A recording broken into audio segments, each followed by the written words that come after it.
Greetings, everyone. Please give it a moment to make sure everything's set.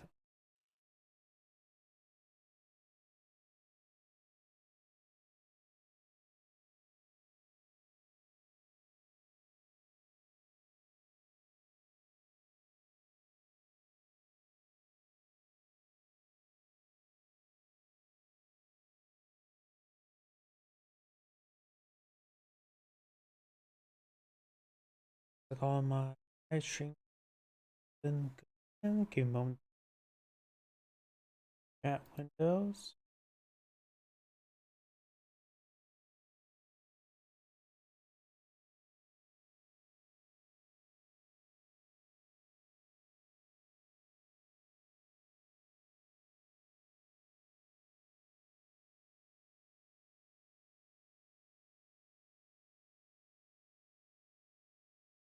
That should be good. Test. Where the chat actually begin.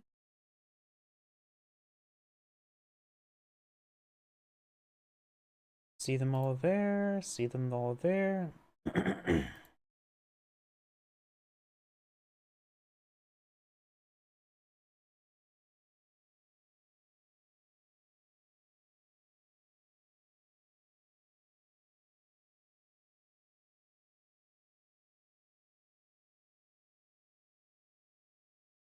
Able to sources. And let me double check my other computer.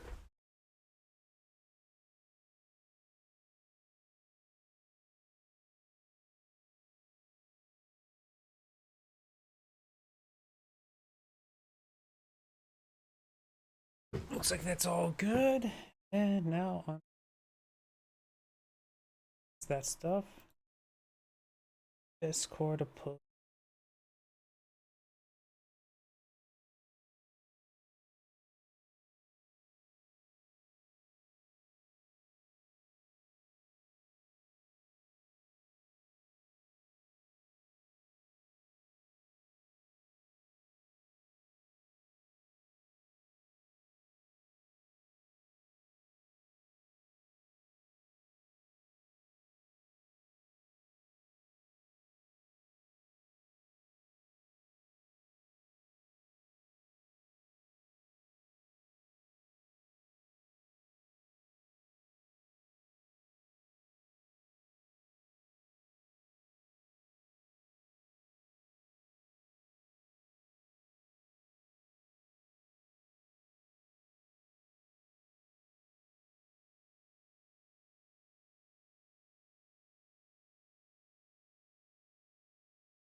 Good.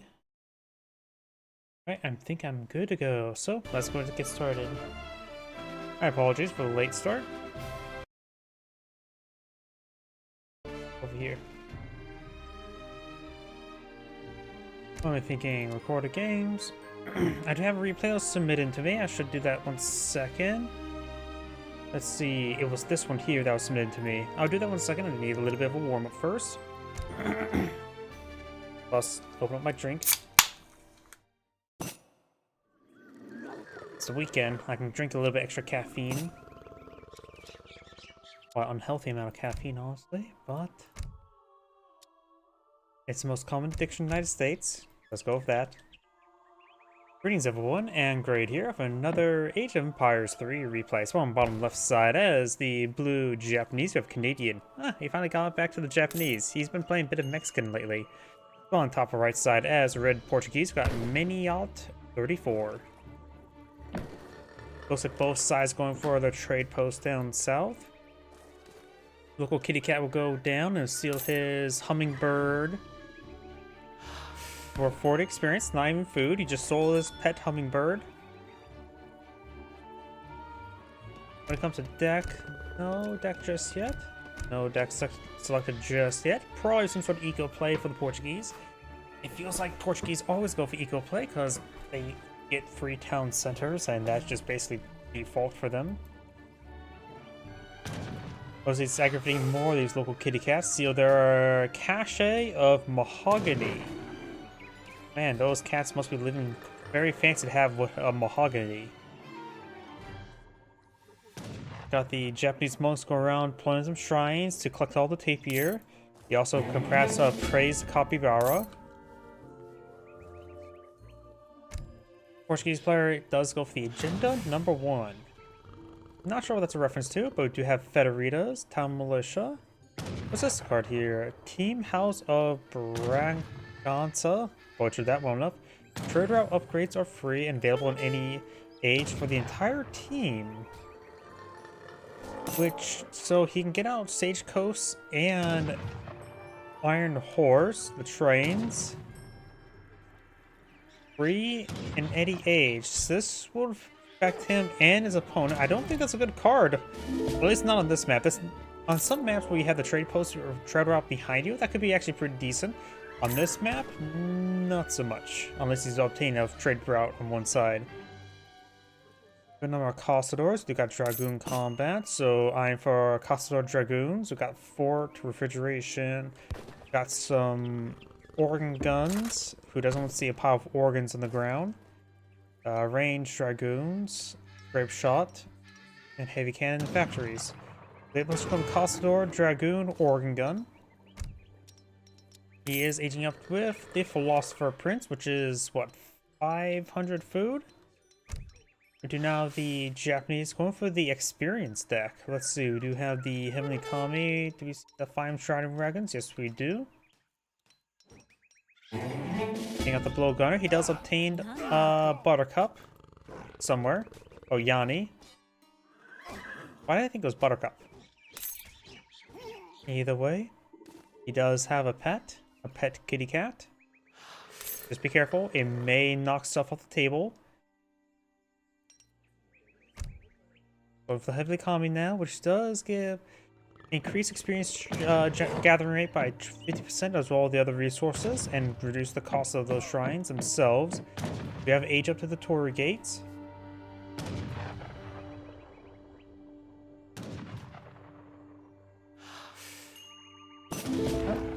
You can always put Yanni the Pet Jaguar in the Cat Temple. They just need a fox, a fox temple, a snake temple, and a Tanuki temple.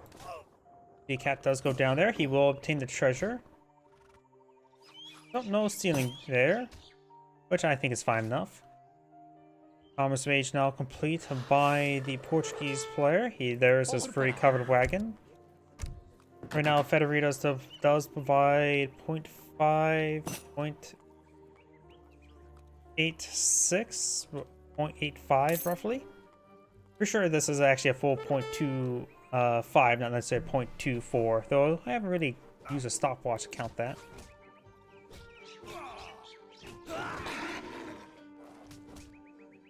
And Blues Tiger does go down. Alfonso Rodriguez, the Yanni Killer. Hunting Dog goes being researched. Got Shima Coin. He's probably going to a Fast Fortress.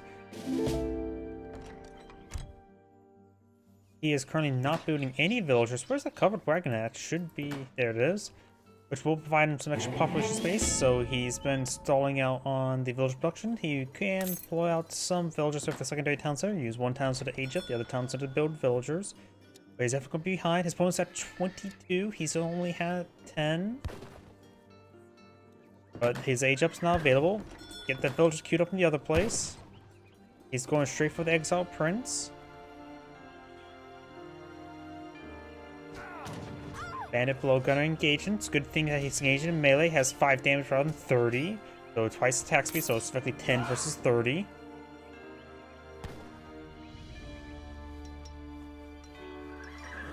Multiple shrines have been deployed in the field, though this shrine doesn't appear to be close enough to any wildlife. I don't know if there is some there. Got some tapirs. A large amount of fauna here. Got the capybaras, got the tapirs. I think another shrine could still be deployed out here. My offhand math is a little bit incorrect though. Current animals 4, available slots 0, 1. Yeah, I think there's enough room for another shrine there. There's the Fortress Age. Do now have a fort shipment. Looks like the Portuguese players trying to dig in. Coin shipment there for the Japanese player. His economy is significantly better. He has a total of 21 villagers. He has some military force in the field. Round of Ashikaru Musketeers. Strange enough, one of the best things he can probably go for right now is probably a Samurai for the high torch damage. There's that single Samurai there with 60 siege. Samurai are ultimately at times to a Halberdier. At least in population-wise.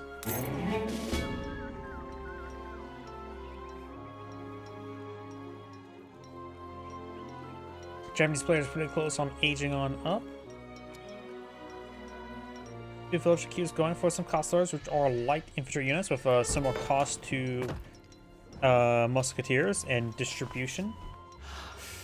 When we see the Oscar Musketeers, it'd be a good idea to go for more Costars. Though that shipment 8 may be enough right now. Actually, that would be more than plenty against all of just 5 Oscar Musketeers.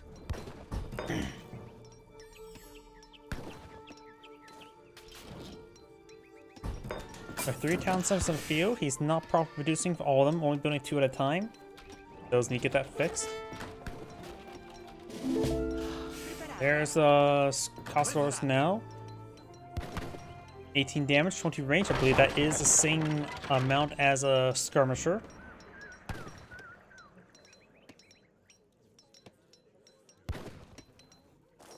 But yeah, you can see their cost is more similar to a musketeer. Fort has been established, another shipment available. Maybe the Halberdiers. Goes for the shipment coin. He may be eyeing for a fast industrial.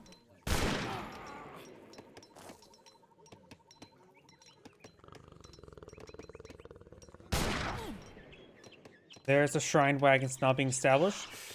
The Costars could take it out. Gets a good volley there in the shrine wagon. Hammond does get deployed out there to claim the Capybara.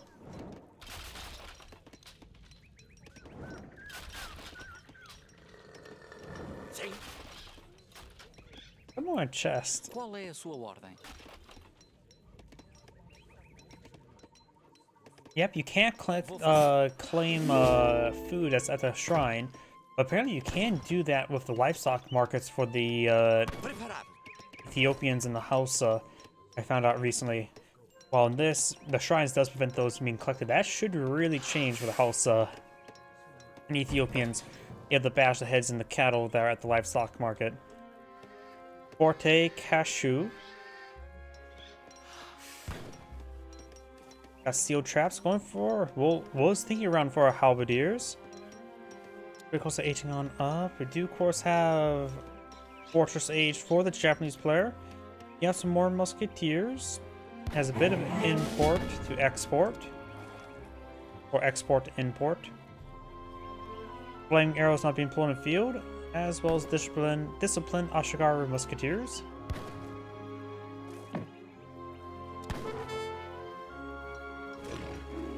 Another kitty cat does go down there.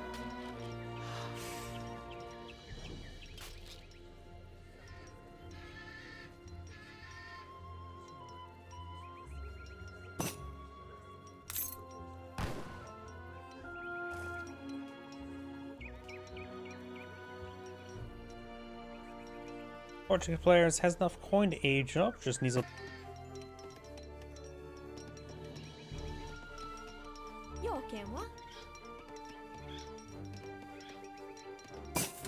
Lantern Festival now complete, improving his food collection rate. Going for blanket filters. Shrines will now collect up wood. Probably a good resource for that. Right now he does have 11 out of 20 shrines, so I'm just going to round it down to 10, so 4.5 wood per second. And right now, 31 villagers to 35. Their economies are probably pretty close to being even slightly in favor of the Japanese player. But Triple Town Center is another matter. Or for more settlers now, the Tycoon being aged on up, which does give him a bit of coin rebate. Japanese isolation now being researched as well.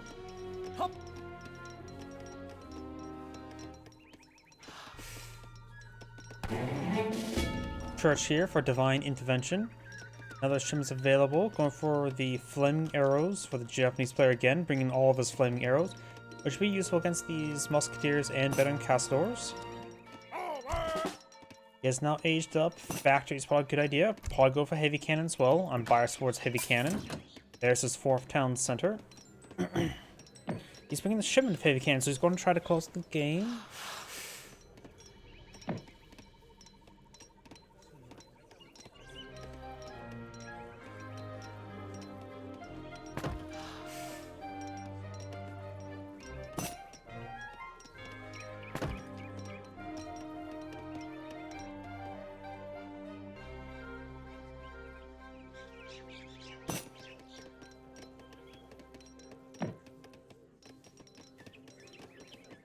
Right now, the Portuguese players 80 out of 8 population, which 40 of which are military units, versus 94, 35 which are military units. So the Japanese player does have a better army. The flaming arrows will... no, the heavy cannon may cause some issues. Flaming arrows, they do bonus damage as artillery, right? I always forget all the various Asian artillery, what they're effective against and not. I always get mixed up the Chinese and the Japanese, which mortars does bonus damage for other artillery units, which one's the counter artillery units. I think flame arrows are more close to a light cannon, right? A cheaper light cannon. I am probably mistaken about that. Guess we'll find out soon enough. Heavy cannons is a really big problem for blue. These are regular musketeers, so these are just H2 musketeers. Daimyo Masamune does draw a lot of fire there. These guys don't do any bonus damage with artillery, so they're not counter artillery. They do have 28 range, same range as the heavy cannon. It does quickly take out those heavy cannon there. Daimyo Masamune is still alive. Wounded, but alive. And these H2 musketeers are just simply not enough for the H3 Ashikaga musketeers. Got H3 Castadors now in the field as well. More flaming arrows going for the factory shipment, because I think heavy cannon would be very useful. Though he didn't really deal with the flaming arrows all too well.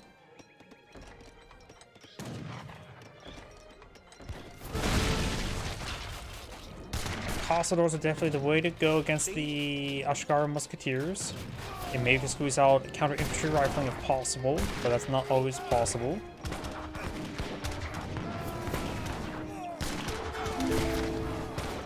Musketeers do go down there. More flaming, a massive number of flaming arrows. Sort of like that. You don't really see mass flaming arrows all too often. Their cost is relatively cheap side, like I said, more for light cannon. You now some organ guns, because who doesn't want to see a pile of organs? You now have these. One town set is down. He should have 3 more, because Portuguese. There's a factory. Currently, both factories set the coin. I do believe heavy cannon may be a little bit better at the moment. He'll hard counter the Ashikaga musketeers, though he does have pretty good hard counter the Castadors. He, of course, doesn't have guard variants just yet. There's the organ guns. And of course, a very important round of Hussars, but they're going to get quickly gunned down by the Ashikaga musketeers. They do draw some fire there. Flame arrows quickly focus on one of the organ guns. Organ guns trying to retaliate. They do 50% less damage versus artillery, so flame arrows are better than this situation of duel between the two. Plus, there's simply a lot of them.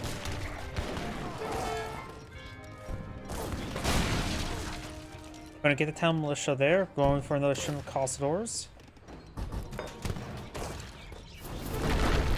The fort will take a bit of abuse as 9,000 health. These guys do ×2 damage with our buildings, so more or less closer to a soft counter or a hard counter. They're a bit more journalists like the Falconet, that's for sure. And they do outrange the fort itself.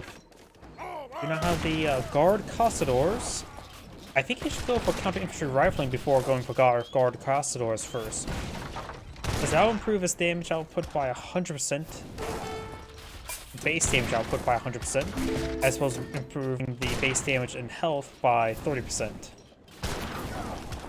So yeah, I think guard kind of infantry rifling would be much better. Though that the improved upgrades will help out in dealing with the flaming arrows. If I go to melee, these guys have 6 damage in melee. It's probably better to yes, technically they do better, but they're very stacked up, very vulnerable splash damage from these flaming arrows. I don't think going the melee mode against them was a good idea. You need just culverins. Militia deploy in the field, can rip apart through, try and deal with more of the flaming arrows, still having trouble with them. And now his one of his factories to the his remaining factory to the heavy cannon. He's missing coin, he just ran out of coin there, and that's probably gonna spell doom. He doesn't have Mark on the field. Only couple barracks.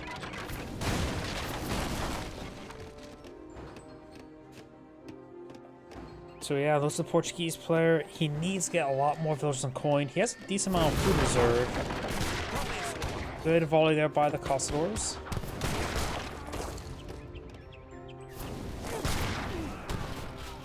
But Max Pop has become a bit of a problem for the Portuguese player as well. He has 500 woods, so he can do a good amount of houses. He has one council to here, so losing this one's not a huge issue. Just a issue.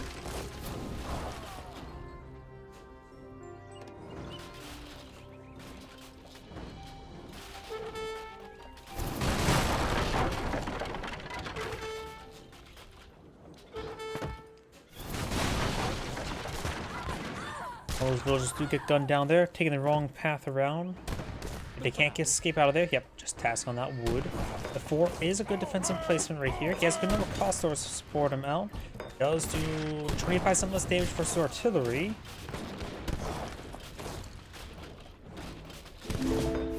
There's some dragoons.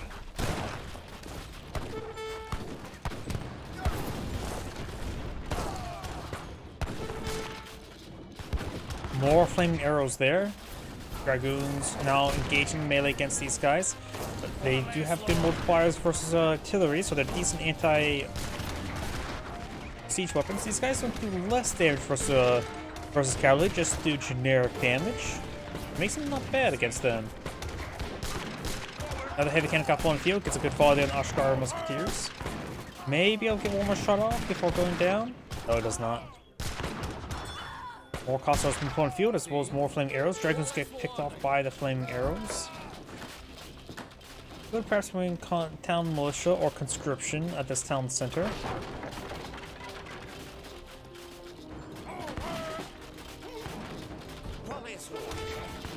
Managed to fire some shots through the mesa.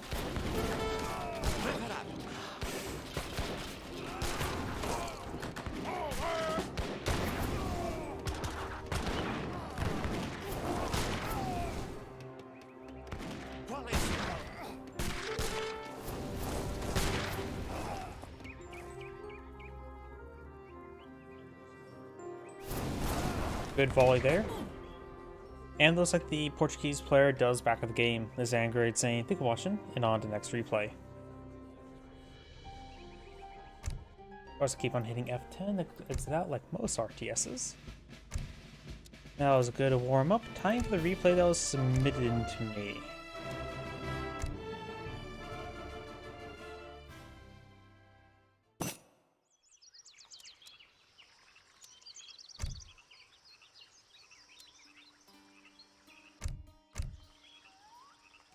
Greetings everyone, and Grade here of another Age of Empires 3 replay. Spawn on the right side as the blue Ottomans. We got Sarcia,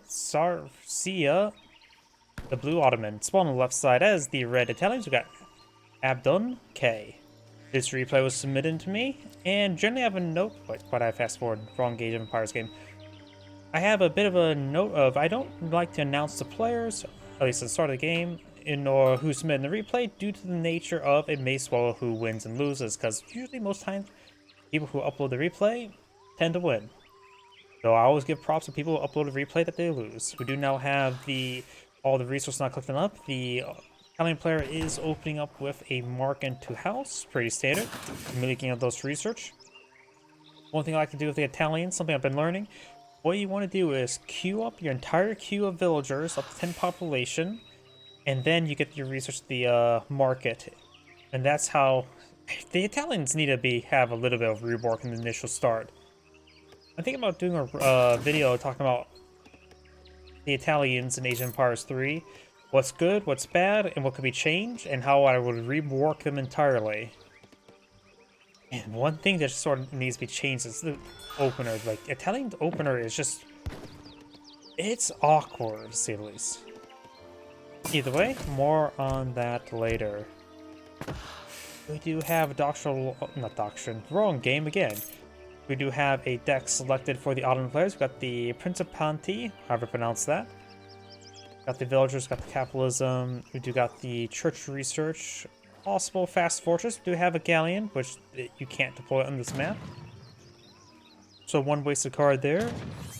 And looks like we got a lot of military units in Age 3, so it's probably be Fast Fortress into aggressive Age 3 military deployment. There's a possibility to go straight to Age 4, because to be honest, the only thing you really need to be a Fast Industrial is this 1,000 coin. The only thing you really need to be Fast Fortress is the 700 coin. The Italian players, we got the Musketeer Falconet. That's interesting. Not making any of the really fun usage. We got the Freemasons. Let's see, we got the Capitalism, gone for that. Town Militia, Advanced Politicians. We got the Uffizi, the Monte dei Pieta, Wood, Perseveres, Infantry hit points. A lot of military cards here. No Broken Lance Company. I'm a big fan of that card in H2. Expensive, but very powerful. Got the Falconets. We got the Albanian Company, which give you 8 Mercenary Lancer variants. Papal Arsenal. You got the Milanese Arsenal. Freemasons. Got the Financiers. Mercenary Loggery. Yep. Looks like just general aggressive. Got Papal Company. Papal Guard and 3 Papal Bombards. Or 3,000 resources. And of course the Women Factory.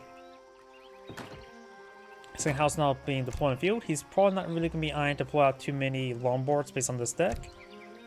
The shorthand answer of what should you deposit into the Lombards yourself rather than through the cards, the thing you should deposit yourself in the Lombards is food, because you generally have a pretty high return depositing food to other resources.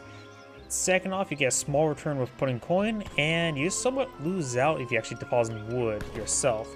The shipments that deposit wood for you is pretty good. Looks like we've got a bit of pause there. And got, of course, the Age Up to Architect. Getting enough coin there from the Capitalism.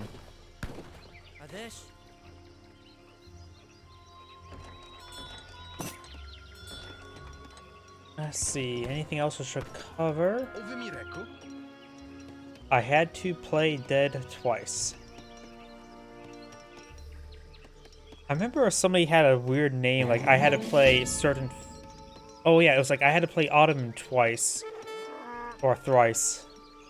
As Name Explorer. I can't remember when was that. And it looks like that's a randomly generated name. When it comes to Age of Empires 3, I've only really played 2 civilizations. The Aztecs and the Italians. I tried to go for more obscure civilizations because I just want to have fun like that. Oh, we got the early unique spy for the Ottomans, so the explorer got shanked. What's unique about this, the Ottoman spy, let's see, it was you get promotions, and I think you attack faster, you get less health. Going from 1.5 to 1.2, I don't think that really matters. Like, they're really small benefits, and it's not that important. Monkeys going down. Architects are classified as villagers, so it would take 5 damage per strike. In fact, the Architect does have 13 melee damage, so we can sock the spy, show him how to fist cuff. And I've got the forward outpost and barracks here. Slowly. The outpost will protect the Architect well enough. It is classified not as artillery, so we'll take full damage from the outpost. And now the Explorer is trying to knock the Architect around 90 seconds. I don't know. Let's see. No wood in reserve, so I was going to say, how much wood does it need to power build it. When you power build with the Architect as well, it builds really quickly as well, faster than regular villager produces it. You have another marksman, which will give him, what, 6 musketeers? His opponent is aging up to the marksman, which I think is like 6 Abyss guns? Or maybe 4. I think it's 4. Got a round Janissaries being put on field. I for a bit of defensive force against the forward outpost. Got a shipment available for the autumn players, saving up for the next age. Probably Falconets, I'm guessing. Maybe Janissaries. Dillies wouldn't be half bad. A lot of good options. Other players also playing some musketeers. Doesn't hit. Mostly he's not really planning to go to age 4 all too often. Because he doesn't have the was it Gabellini? The one improves like basically all the Italian gunpowder units damage. Or any other multipliers other than basic infantry hit points. Falconets being shipped on in for the Italian player. And there's the Musketeers from the Age Up and the Manual Deployment. Has a good number of Musketeers. No veteran Musketeers just yet. His opponent's Obelisk guns should be deployed out relatively soon. He has no other military building on the... Oh wait, no. There's his Janissaries. Seeing all those Musketeers, probably a good idea to go for a Siege Workshop and get out some Obelisk guns. Goes for Shimmer Falconets, another good idea. Now we got a good number of Musketeers here.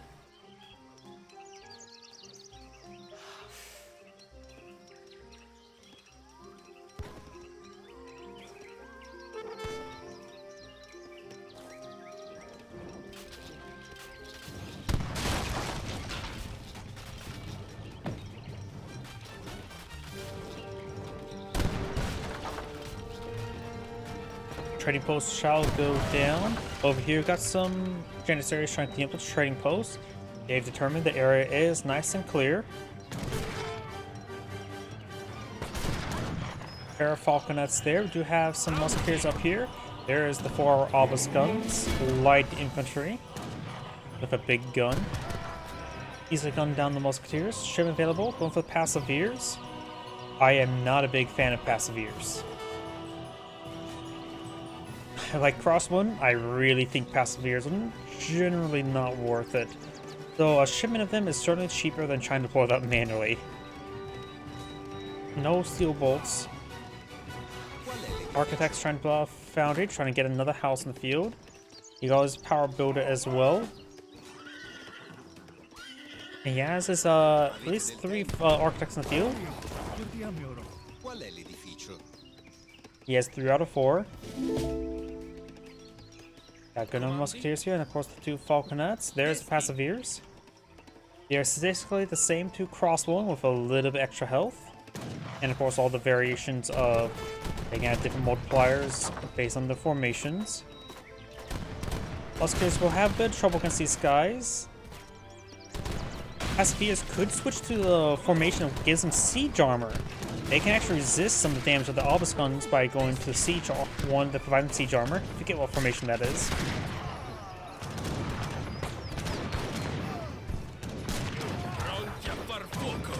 Falconets, they could engage the Janissaries. Getting space in the Obelisk guns. Blue's Falconets push forward. Does not get a volley off there. Both sides lost a Falconet. Looks like Red will win the duel. His second shot was much quicker than Blue's and does take out the last Falconet. His Falconet is quite wounded. Janissaries, Obelisk guns push forward, especially the Obelisk guns. Does take out the Obelisk guns there with gun and fire. The Falconet will get one more shot off, get a great hit there. And Janissary will finish off there, but won't be great. Janissaries falling back. We got most Musketeers, veteran Musketeers, and a single Passiveer at 4 health. He's helping. They do move the same movement speed, so you don't have to worry about any of them slowing down and shutting the formation. More housing being queued on up by the architects. If he only wants housing, you just queue up a whole bunch of them back here, shift queue them up. Or, well, one thing I like to do as the Italians is go for, get the extra town centers. You can build extra town centers with the architects themselves. For those who want to have a bit of fun playing Italians, ping there. Good number of Janissaries on both sides. These musketeers should win out. We do have now the Town Militia of 1 health. They do have a little bonus damage versus heavy infantry.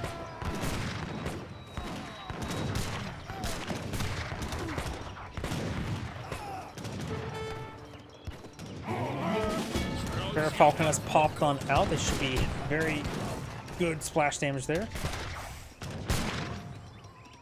As I was trying to say before, if you want to have a bit of fun with Italians, they have a lot of fun things you can do with them. Freemasons allows your architects not only build faster, but also allows them to build defensive structures such as the outposts. There's an H2 card to improve the build limit of the number of outposts by 100%, from 7 to 14. And there's an H4 card that gives all your fort and outpost upgrades as well. You can have likely 14 free fully upgraded outposts. It's really fun. Got some delis on the field. Musketeers, of course, decent in melee against cavalry. You will lose a falconet. Delhi is known for high attack speed. He will save the last falconet. Will be focused down there. Janissary is going to take some fire. Let's finish off there. Grove Rickshaw leading the charge.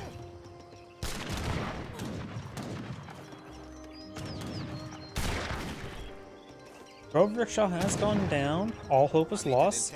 Some of the architects took some damage there. Does lose one of them.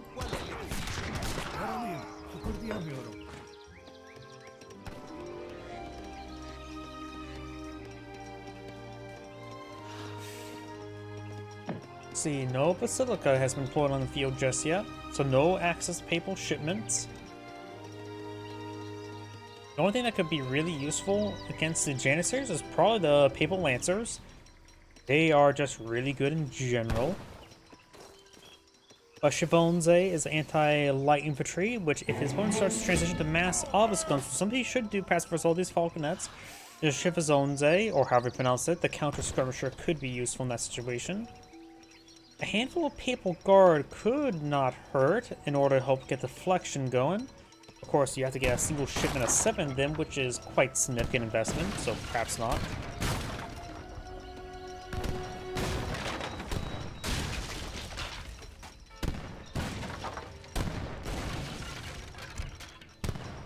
This course will give you one Basilica wagon.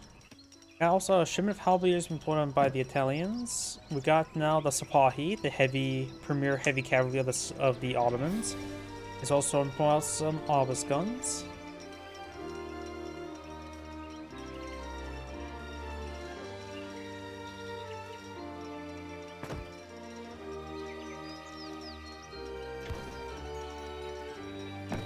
Cavaliers should be pretty decent in this situation. They have 28 damage. They're fighting against well, the obelisk guns will pose a problem to them. Janissaries not so much. Janissaries have 18 damage and 250 health at the moment versus 200 health and 28 damage. Of course, Janissaries do also have gun. Halberdiers will also provide some protection against those Sipahi.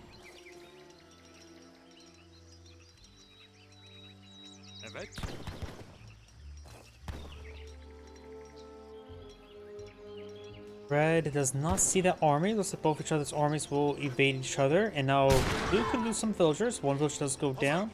Bring his force here. Maybe trying to hit the Falconets. He does go up north, which he does avoid the Sipahi quite significantly. The Sipahi are severely opposition to this soon-to-be conflict. Very, very important. Red should engage. There's Sipahi.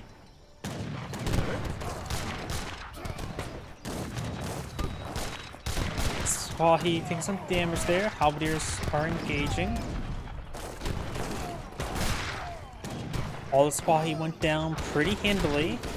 So he did take a bit damage on his forces. But that's to be expected in any conflict. And Blue does cast in GG. This Angrade saying, thank you for watching, and on to the next replay. Before I get on next replay, I do need to use the restroom. Please give me a moment. I'm going to take time just to restart my game to help prevent the sound bug a little bit earlier than normal. While it reloads, I shall use the restroom.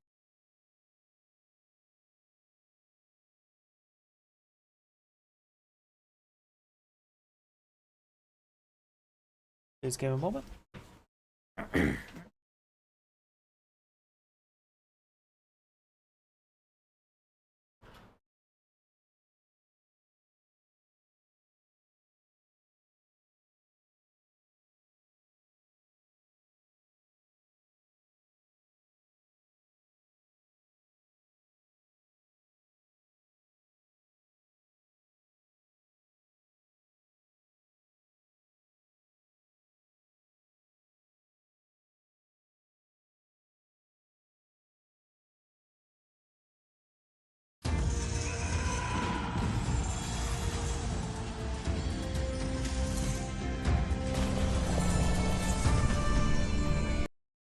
So I'm back.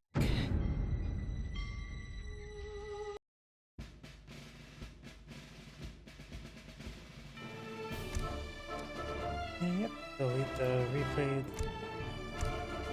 This also got a 2v2.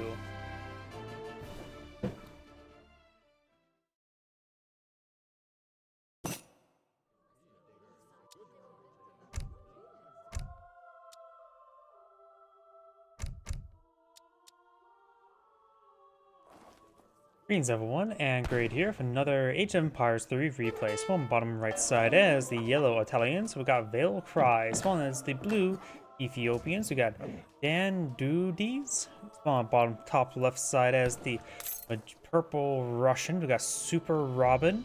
And spawning as the red Chinese communists, we got Above You.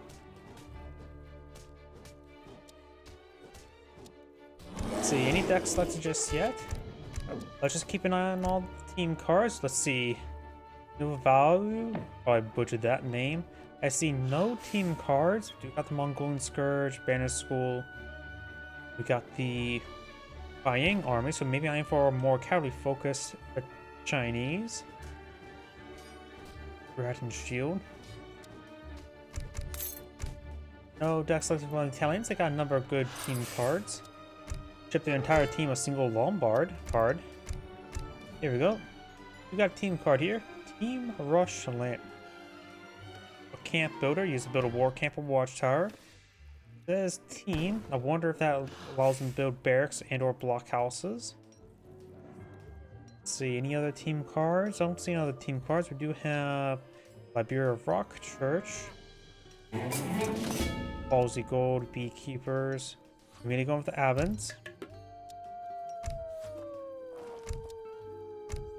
No deck selected just yet. The Russian player is the next one to get a deck.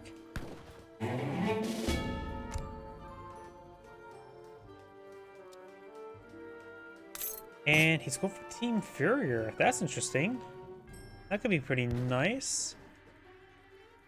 Usually not a very common card in 1v1s, but in 2v2 team card, that can be very nice indeed. Any other team cards? We got a good number of Cossacks. We got also Fencing School. There's like overall infantry base Russian, but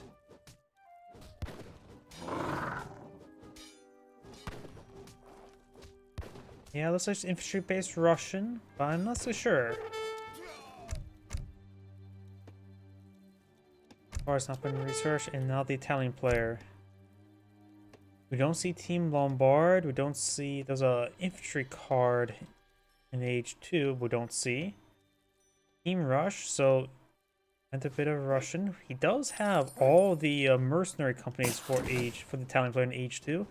Broken Lance Company is very strong.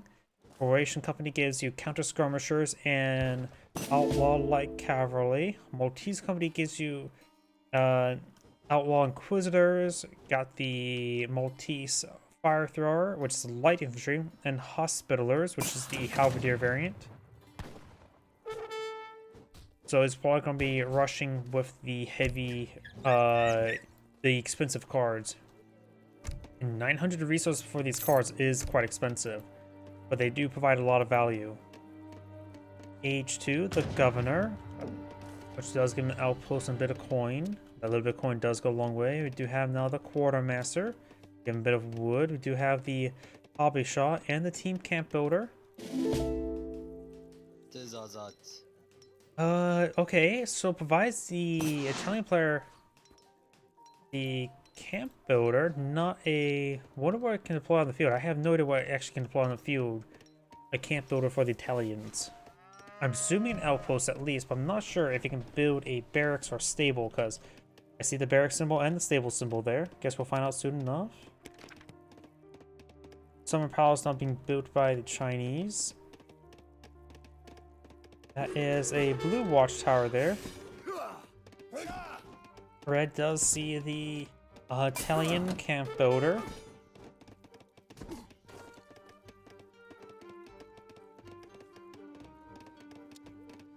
Does it have to wait to age up before I can employ something else? Yes.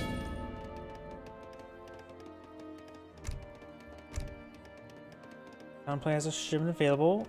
Got enough food for one of these companies. You may just go for musketeers or passiveers. Steel traps, commerce age, now complete by the Russians.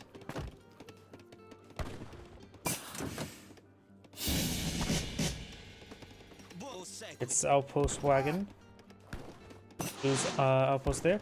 Looks like yellow pinged here. Okay, so we can't build barracks with it. Just had to make sure.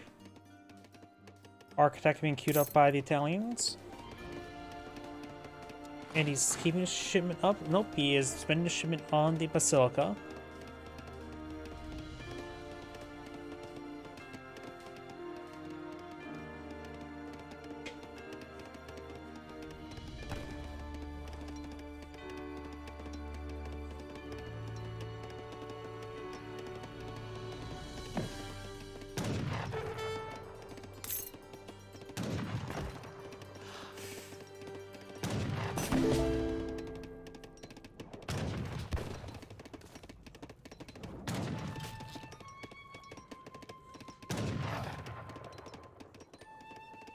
Got a lot of infrastructure here. Got a shipment of Shotel Warriors deployed by blue. Also being deployed on the field by the Russian player, which would be hard countered by the Shotel Warriors. Looks like the Russian player tamed the wolf. His name is Buck. He's a good doggo. More Shotel Warriors being deployed on in. I guess the Habesha allows them to treat the watchtowers as a barracks, because the watchtowers for the Ethiopians as well as the Hausa or Hasua, however you pronounce them, acts as also a deployment of outlaws, effectively as a saloon. Oh wait, no, or just gets built by the war camp nearby and I'm just completely blind. I really don't know much about Ethiopians' age ups, I have really no idea. Tribal societies, Shotel Warriors, and Quang Pikemen. Quang Pikemen shipment will be a hard counter to the Shotel Warriors. They are shock infantry that does have a high attack speed and bonus damage versus light infantry.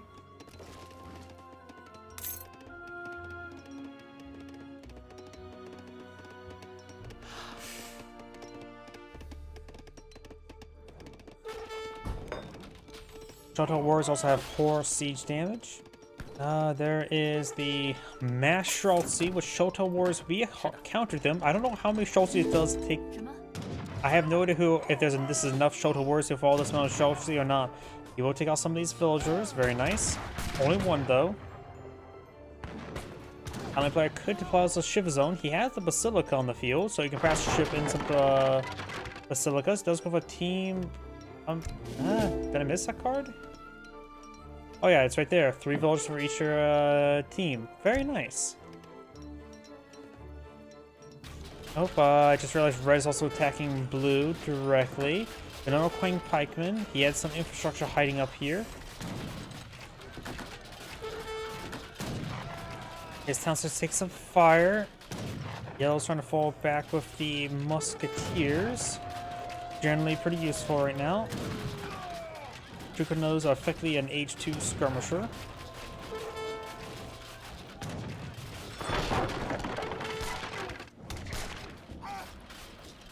And Separatists do have good torch damage for their cost. This village is banding the region. Yeah, got still good number of shots here. Shotel Warriors being microed back here. Red's brings more Old Han armies. Yellow's musketeers engaging. Good number of Separatists are down.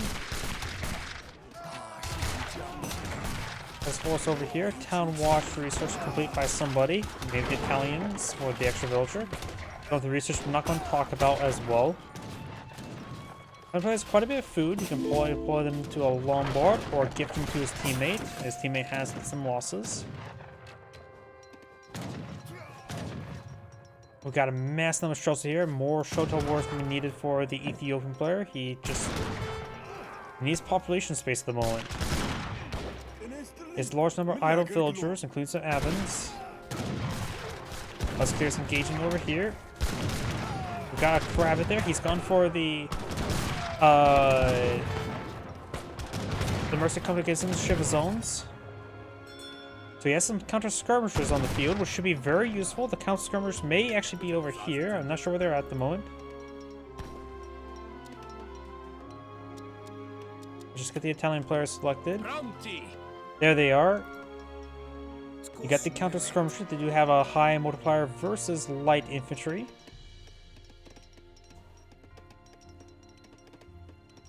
Right now, they'll do 6 plus 50%. That's 7. 33 damage per shot against the Schultze. They, with that, the range assist, what puts them at 22 damage. They will 4-shot the Schultze, if my offhand math is incorrect. They're not here in large numbers, of course, and these Cossacks do pose a bit of a problem. Yes, some of the Kravits here, which only does bonus infantry heavy cav at melee range. We do have high base damage from the Outlaw unit, 30 damage, 8 range. Militia deployment field. Shiva Zones, Schultze. Shoto Wars come from a nice little flank. You have to keep those Shiva Zones to the back line. He lost one of them. There's the Shiva Musketeers. Got the Cossacks moving around. Musketeers now engaging as well. More Musketeers around here. Shoto Wars engaging over here. Working for those Schultze. Reds reinforcements slowly being picked on off. All the Cossacks have gone down. Schultze getting annihilated by the Shoto Warriors. And of course, the Shoto Warriors also do bonus Juku News, which are also light infantry. Let's see this down to 4 the Shiva Zone. Yellow and blue have held off the advance. 27 villagers, 23 villagers. He's cut villager production, going for recruits. Ethiopia player has 22 villagers. Of course, still no town center. And there's plenty of ways to get some more. Recruits gunned down some of these Shoto warriors going for counterattack. They're a little bit wounded as well. Chinese player has 31 villagers and has a bit of export to import some stuff with. Red pinged here. Recruits getting killed off by the Italian infantry. Delta warriors advancing.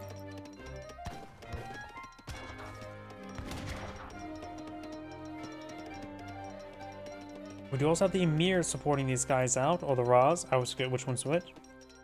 We got Aragorn, sort of Atherthorn, or how to pronounce that. Lord of the Rings reference there.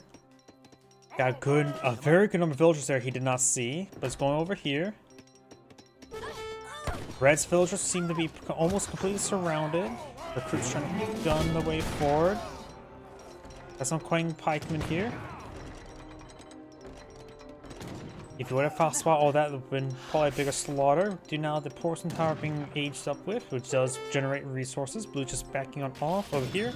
Red's cleaning up some of these granaries. They are free, so losing them is not a huge issue for Blue. And Blue has reestablished the town center here. Oh, there's the Italian army. I was wondering where it was. The star was overshadowing everything here. Sentries and irregulars now pulling field. Shoto Warriors engaged in all the Royal Arquebuses, which are the light infantry units there. So not good to deploy those out versus the Shoto Warriors. They offer higher health, lower base damage.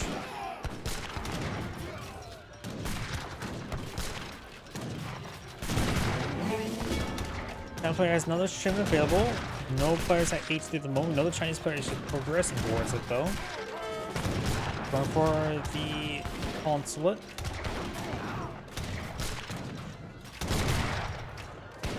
Now he's going for the Maltese company, which should give him a lot of anti-structure damage.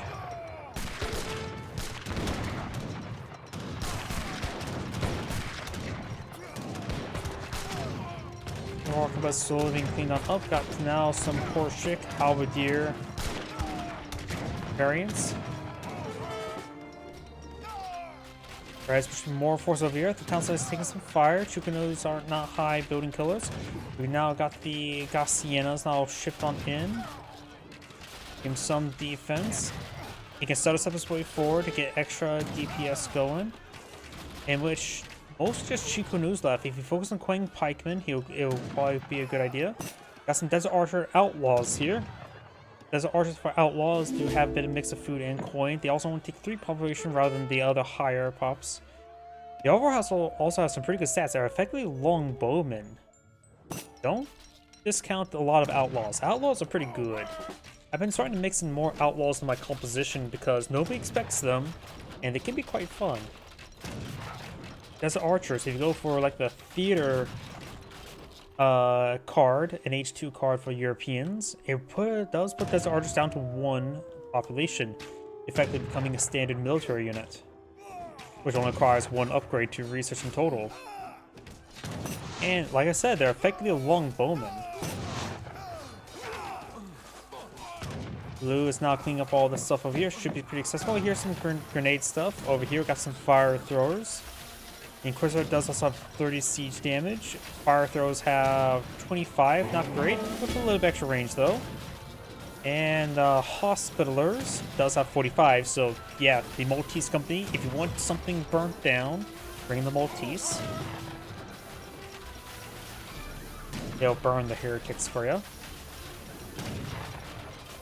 Council only has 2 villagers inside. The Russian player has 19 villagers. A lot of Chinese villagers over here. 4 ships and recruits now engaging down south, or from the south. Has more recruits here. I see a bit of deflection aura. I'm not sure what that's from. Do hospitals provide deflection? Oh yeah, it does. Hospitals do provide deflection. You rarely even see them deploy on the field, even by the Maltese. Bit of damage there. Got some Shotel warriors being deployed by the Ethiopian player. He has 31 villagers. Chinese have 30. Bring some old Han armies. We do have some old Han armies here. Actually, some arquebuss here. Of course, he aged on up. Okay, Red's really starting to bring in some deployments here. Yellow does have pretty good siege force. Taking out the Porcelain Tower is actually a pretty good snipe. That's a very valuable wonder. Got some mixed blue forces here. This one, Keshiks, they will be ripped apart by the Desert Warriors.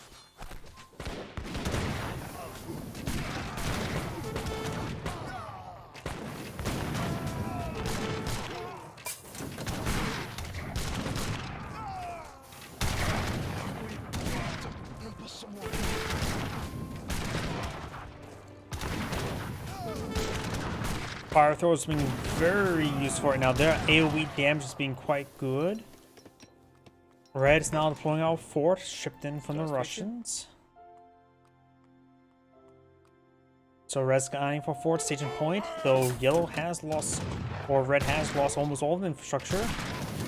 Has still quite a bit on the field. Maintained the survival of most of his villagers. The Red's been beaten, but not out of the game. Allied player bring in the fast production capability aura around the arsenals, as well as an arsenal. And if his opponent goes to more of this from Arquebus, he may want to get out some more of the Shiva zones, counter skirmishers. I mean, he's going for a good number of old Han armors who have Chukanus as well. Of course, Italians do lack a proper age 3 skirmisher.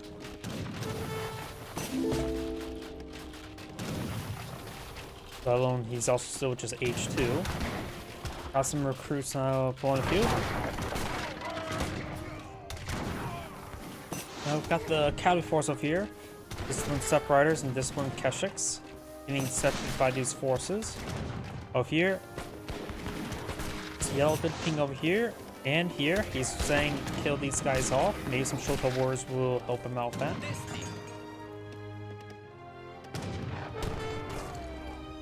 This red fort here is going to cause some issues. Now deploy some forward mortars. It does also act as counter artillery units.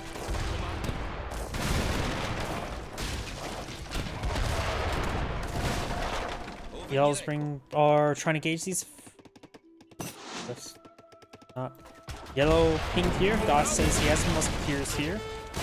Blue's castle is starting going down. Far inferior to the fort. Yellow has pinged over here, found the red villagers, and they have trouble escaping. And remember as well, red's cast to keep those villagers alive in order to keep this push going. They have a mixed force here. And as well, don't put much faith in the Chinese army individually because they are cheap units. Musketeers engaging Step Riders. Bayonets fixed as well. Red's cavalry force is just getting ripped apart there. Got the Shaolin Master smashing some villagers in the face as well. Blue's town is already going down. Has 10 villagers on the inside. Shoto Warriors now advancing. Blue finds some Queen Pikemen. Got Siena's and Musketeers now gaining Red's force. I think Blue and Yellow should be able to hold off in the end. Losing all that cavalry for free like that is a big problem for Red. Villagers migrated up north. Empire is now bringing the Broken Lance Company. Very powerful heavy cav.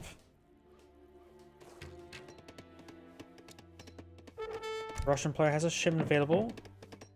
Oh, I should just go for the coin. Don't think anything else here is going to be useful. Got Schultz and recruits. Shotel Wars for the Ethiopia players. A good number of villagers are currently idle. I see blue pinged here.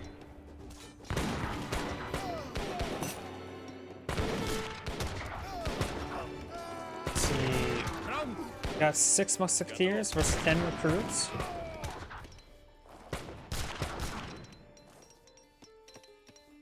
So the Italian player is deployed all of his mercenary in quotation mark shipments. I don't really know what are company shipments.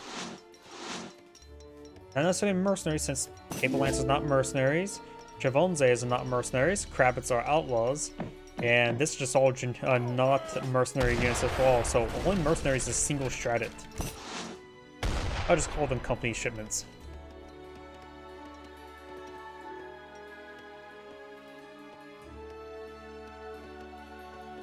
Blue could get a pretty good engagement here. Gassianas do act fast so close they are to opponent. Also got some admins here who can heal in combat, which is very nice of them.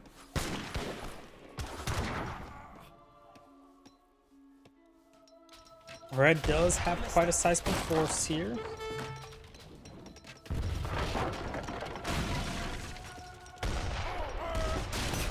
If you have bringing a shim of coin, we do have Magenta has around a handful of recruits now advancing. Italian musketeers engaging though. Maybe around a militia would be in order to help them deal with the recruits.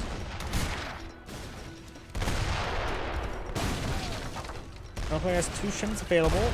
I'll just go for wood. Probably a good idea to go for advanced politicians, because probably needs to get a faster age up going once he gets aged on up. He has a lot of coin. He's got more food though. Bell's arms engaging. Good to know the Gassianas there. These 4 guys just torch down trading posts and let that go down.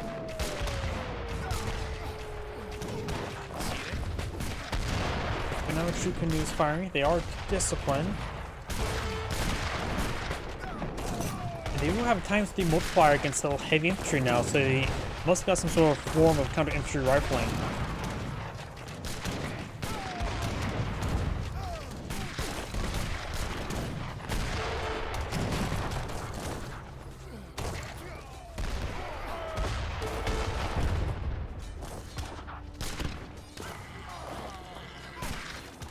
There's the Papal Lancers and Stratids, taking a bit of damage there. Old Han army there. They should be Durmok deal with it. Flame Pikemen are a counter cavalry unit. Taking some damage there, needs to fall back that one. They do have health regen, so they can just be pulled back, get some health regen going. When the Papal Lancers do go down. Yellow pinged over here, just a block house. Got recruits engaging. He will take out the rest of the mortars. He has lost another Papal Lancer. Stratid and Papal Lancer could fall back. Yellow's going for a large number of recruits. He has still enough coin to age up, just need a lot more food. He has brought a shipment for wood. Like I said, I think he should just at least get the... He can literally go for nothing else. He's literally got everything else. Going for advanced politician is probably a good idea. And go for an age up that... He could go with a mercenary contract and get out a mounted infantryman. Mounted infantry is a mounted ranged skirmisher. They're a very rare ranged heavy cavalry.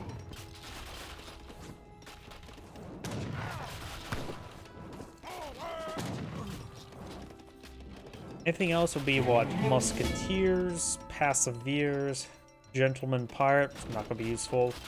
What else is there? Oh, got some villagers in there. And the Russian player back out of the game.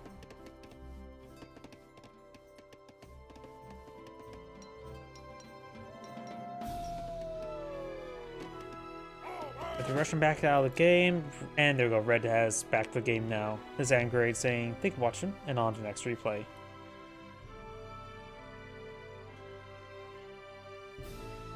So I don't know why that extra long description. Oh. Howdy. Thank you for the raid, ESOC TV. Welcome to the stream. Thank you for the follow, Consensus. Oh, I butchered your name well enough. Don't have too many replays remaining.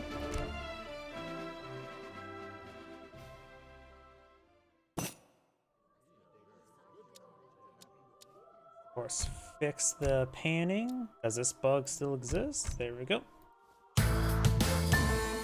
Greetings everyone, and Grade here with another Age of Empires 3 replay. Spawn bottom left side as the red Ottomans. We've got Bolingo. Spawn top right side as the blue French. We've got Ditto as Snorlax.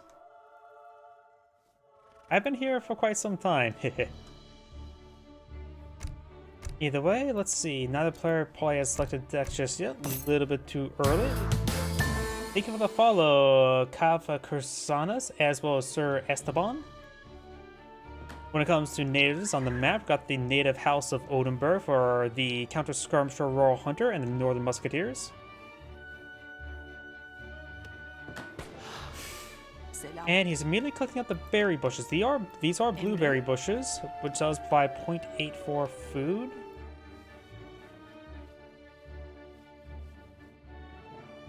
And we got the trading post going back up there. Immediately going for the millet system. No deck still selected just yet, and no deck. When it comes to the explorer names, we've got Jean de Champlain, which is probably a randomly generated name. And up here, any funny name? Nope.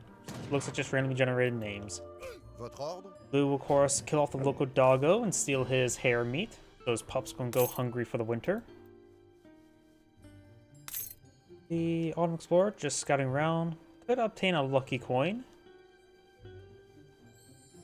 And now the French player has enough for a shipment. Let's see. Going Gongen. Or butchered that well enough.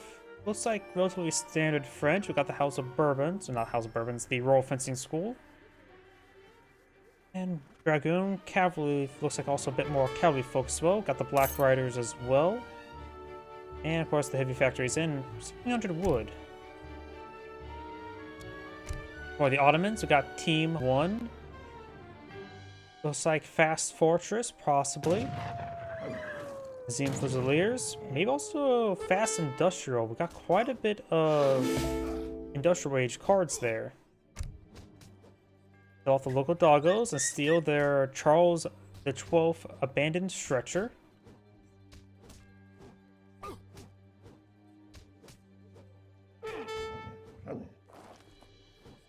It looks like Blue will kill off the deserted pikeman for his early violin.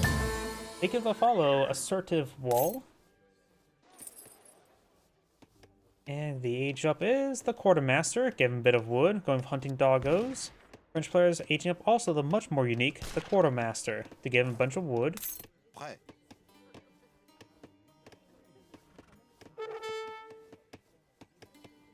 Prêt. Off more of the local dogs. And they steal the broken wing of a Polish Hussar. New monster. They're going to wear that in the battle.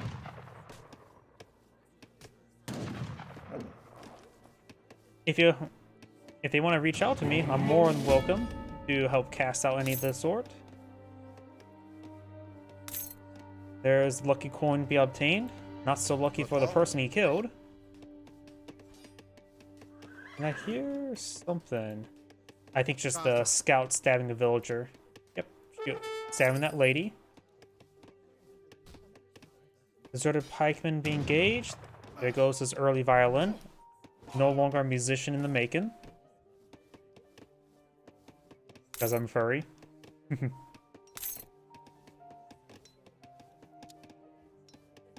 We have the Silk Road being researched.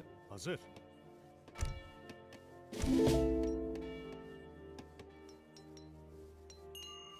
Let's see, just scout up there.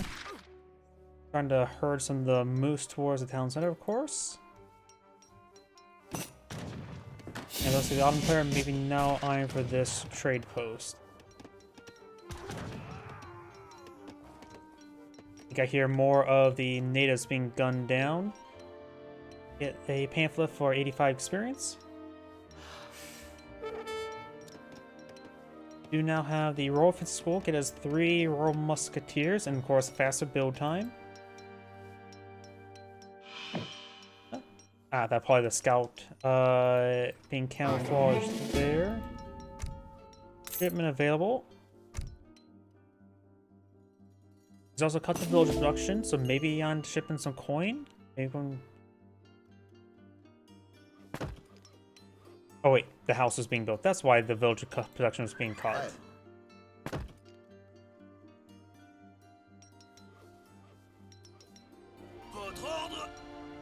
Royal Musketeers, of course, are a native unit, so they consume no population space.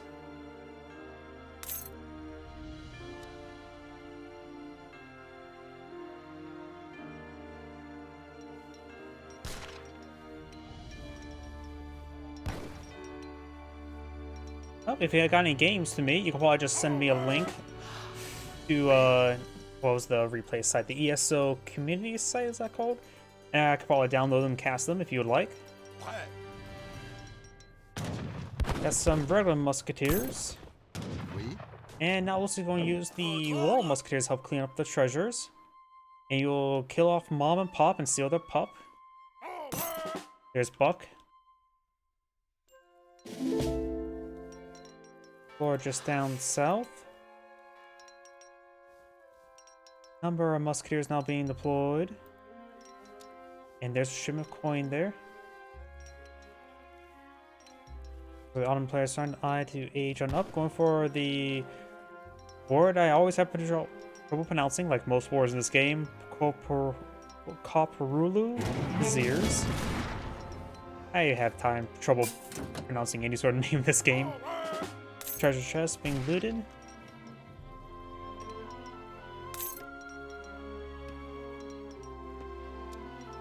Janissaries, got placard mines.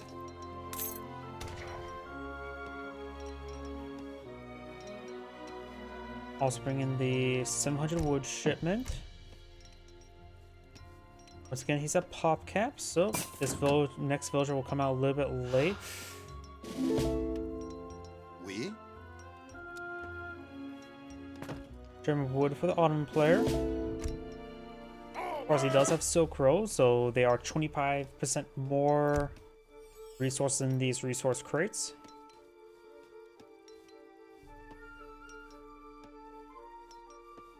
Now also eyeing some Azaps. Azaps, of course, the archer pikeman variant for the Ottomans, in which the French The deck just screams to me cavalry with all the cavalry cards, but it is also, he has to point out a large number of musketeers, but not being aggressive with them.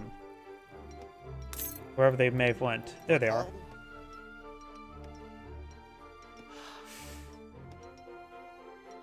Oui. Steel traps researched. Not being aggressive mode. We do have a number of Janissaries here. We do have a number of 16 Votre ordre? versus a number of 10 musketeers and 3 royal musketeers, so it's effectively pretty even. Whoever wins out will not win out by much. Stable there. Iron Fist stability in his life. No age up by either player just yet. French player has 22 villagers. The Ottoman player has 20 at the moment.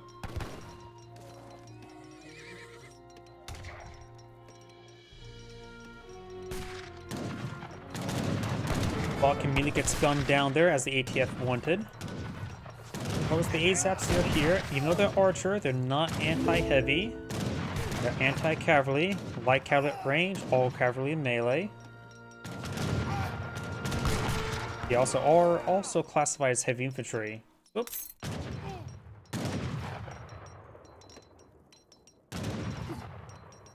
Decent amount of damage on the musketeers. French players getting out the gang saw. No village on the cube. We'll see, just trying to save up for his age up. Just need a little bit more coin. Could probably sell off a little bit of food, help that out.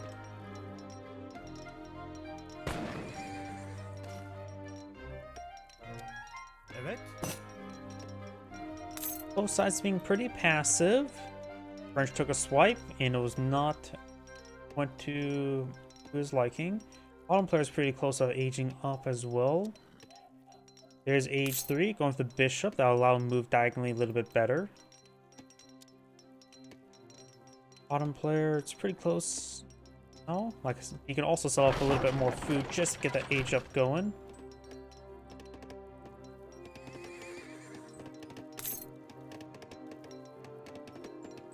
So granted, he still gets this villager queue going, so going in the age up button or saving up the age up button is not really a mathematical choice. So he's not queued up his age up at the moment. There we go. We got the scout, a Boston man with a scattergun. We got some Ottoman villagers here, which could be gunned down. They have a loss if he loses them. Ottoman player is taking it, of course, you blow up villagers at a little bit slower rate. One immediately gets gunned down. They have a loss here for the Ottoman player. The other two gets wounded, no focus firing there. They do move the same speed as musketeers, so they're able to run away in time. He also has knock on for the very fine coat to get them more health. Another French player is getting out some fishing boats. There are 3 whale deposits. So 12 villagers, not 12 villagers, 12 fishing boats will always have a source to collect from. It's still a good idea to perhaps go for a little bit more to collect up all the food. The French player does have 2 shipments available. Probably the Falconet shipments probably be a good first choice. Maybe the Skirmishers second. Ottomans, of course, all their barracks infantry units are heavy, so skirmishers are pretty reliable to find against barracks units. Obvious guns is the only light infantry unit. There's the Falconet into wood. Nope. Just Falconets. Nope, no Falconets. Skirmishers. Ottoman player, no shipment available. It goes to the French player, just keeping that 1 shipment in store. Not sure just yet.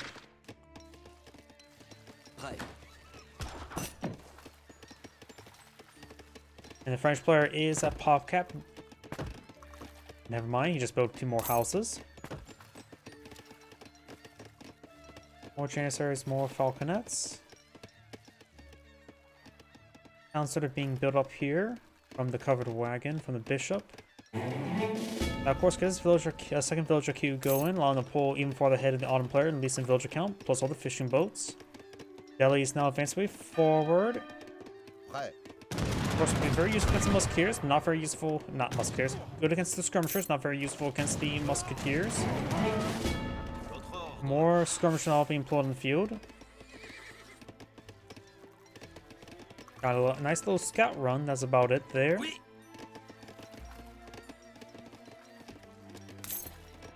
Our player is now aged up, has 2 Falconets, going for a 3rd Falconet. More skirmishers here, still 2 shims available. He's not deploying much. I still think the Falconets would be... Oops, sorry, I hit my microphone. Still think Falconets would be a good option. Black Riders cost 1,000 coins, so he's pretty far from that. Oh, he's going for Dragoons of Cavalry combat, so he's designed to go for a cavalry transition. AZAPs would be a good counter. They have a high multiplier versus light cavalry. The attack speed could be considered very fast or relatively slow, depending if you want to look at 1.5 or 3.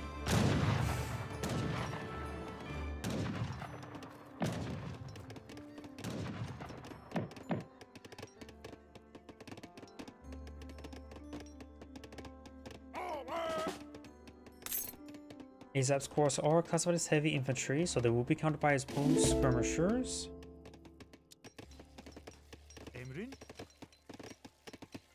A number of Janissaries now being employed on the field, as well as a Log Flume, a very fun ride in Roller Coaster Tycoon. Got cavalry damage here, now being queued on up, and as well as a good number of villagers. Red's only gone for the 1 trading post, could go for the 2nd. The French player has both trading posts, not upgraded most, so got the Guy of Books. This one doesn't appear to be upgraded either.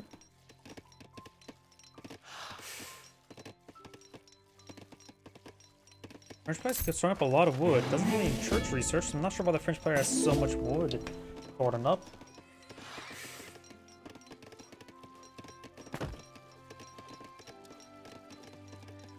Not queuing up any fishing boats either. Maybe just wants a small queue of fishing boats, nothing to really warrant a Ottoman naval deployment, but still get some extra income going. There's probably a magic number of how many fishing boats you can deploy in the field, make it worth its while, and make it so that 1 military ship makes it worthwhile to get these guys. Probably some sort of mathematical formula. What is? I'm not exactly sure off the top of my head. Probably exists somewhere. Janissaries, more Janissaries. Both sides just pulling up a lot of resources. May see 1 giant conflict. 5 Falconets, 20 Janissaries. Are they? Yep, they're veteran Janissaries. No veteran AZAPs just yet. There's 14 of them. Delhi's only 3, so it doesn't really worry about veteran AZAPs. The Dragoons, Skirmishers. Musketeers not being upgraded, but there's only 6 of them.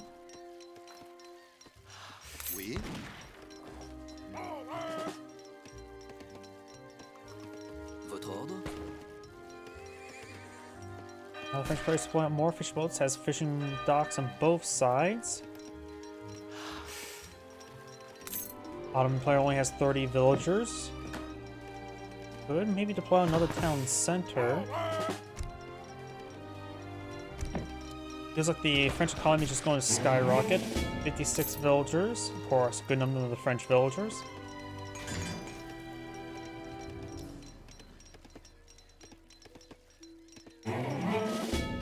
Number of falconets, though.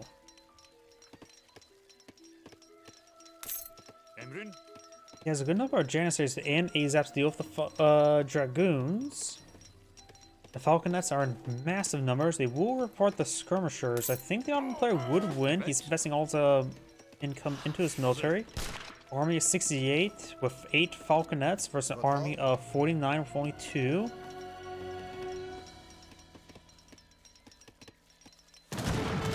Should go quite well for the Ottoman player. Falconets do fire a volley on the Dragoons. Not a great target for them. Janissary is now advancing. Red's Falconets push forward. Blue's Falconets does take out one of Red's Falconets. Dragoons trying to flank hit those Falconets there. And it looks like the Janissary is engaged in melee mode to engage the Falconets. Blue's army got disintegrated. Red's armor is just far, far larger. Red casting GG has an army of 52 here. Blue, however, is going for a large number of cuirassiers, or however you pronounce them. I don't really know how to pronounce anything in this game. Janissaries more have halberdier multipliers when it comes to fighting cavalry. Well, 10 cuirassiers be enough? Probably not. The AZAPs are a pretty good counter unit, but they're not veteran AZAPs. Here comes a nice ambush spawn of... Oh no, he will interrupt 5 of them. That's actually pretty important. The French player... Oh. And out of sync. Sorry about that.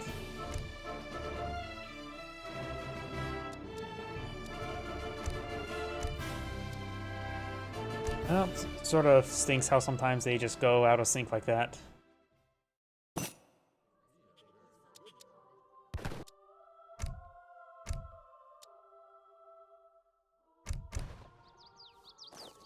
Greetings everyone, and great here for another Age of Empires 3 replay. As well on top right side as the red Dutch, we've got Renan Cian, which that name well enough.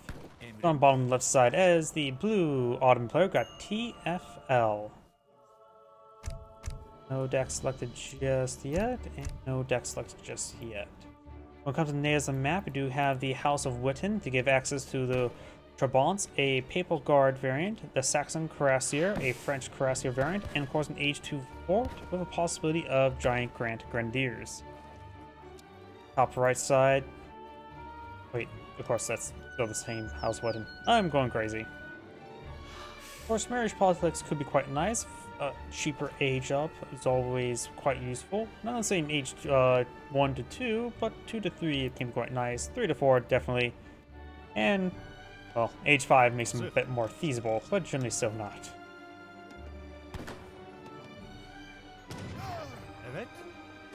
Guns down the Marauding Musketeers will steal his famous mosaic worth 50 coin. Abel Hudson. What if that's a created name or a randomly generated name? It doesn't sound Dutch. I don't really know. You now Silk Road being researched by the Autumn player. We've got the Church deck. It does include the Palace Intrigue, Moss Constructions. Deploy a fast fortress into something. What's this card here? Team Frugal Constructions. First game, your entire team gets a 0.75 wood trickle. I can see that being useful in a team game, but in a 1v1, 0.75, that's 1.5 villagers in wood income. Also a 2 villager card, 1.5. 3 villagers definitely better. Maybe a good second card. Definitely looks like Fast Fortress because there's only 3 cards in Age 2. Think of the follow Kirby 2G. A good number of mercenary cards here. Got Flemish Revolution. I cannot speak. All your villagers join the rebellious Flemish militia and turns to halberdiers. And it gets an Age 3 revolt card. Fire Swiss Pikemen, Black Riders. We've got the Highlander Mercenary Army. Hire Little Bombards. Little Bombards are not that great, actually. They are similar to the Papal Bombards, and they're just not good, honestly. I'm not a big fan of the Papal Bombards. The Wetton Allies for a second Cuirassier, which also sets them to veteran, so you'll get free veteran research here. Age 2, the Quartermaster will give him some wood. Over here we do have the Quartermaster, which will give him some wood.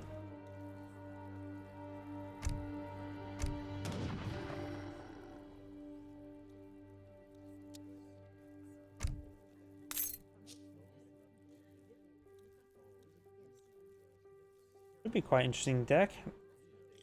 Fast Fortress Aggression. Got 2 trading posts deployed up by the Autumn player right now.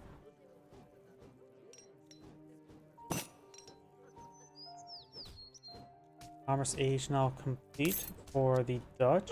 There's this coin shipment. Pumbaa will be killed on off to get the slightly nibbled pumpkin. Not collecting up any of the wood just yet. He is overpopped at the moment as well.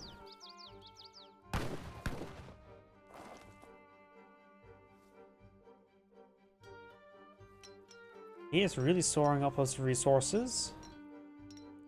Like a bit of tin. This will of course give him 700 coin. He needs another 110 more coin before he can get his faster age up.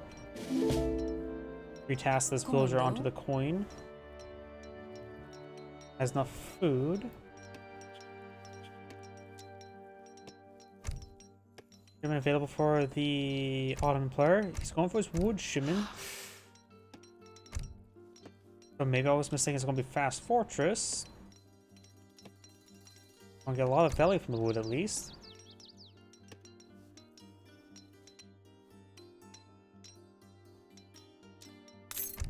Dutch player, of course, should have enough coin to age up any moment now.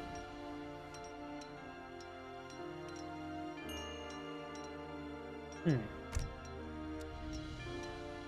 wonder how crazy could this be? Fast Fortress in the Flemish Revolution. Well, a little bit too crazy. He's going for the religious freedom now. Maybe trying to get out some Red Lancers. Ottomans have a lot of anti-cavalry tools in their barracks, so maybe not super great. Guess we'll find out soon enough. Now the waterways research for the Ottoman player. He has 3 trading posts. Red only has the 1.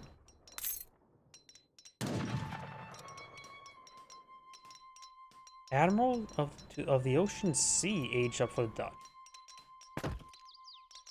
That will give him what? No, Gentleman Pirate gives you a privateer. This should give him a caravel too? Can't remember exactly off the top of my head. Which, of course, caravel 2 could result in basically 2 weak fishing boats. Church now being researched.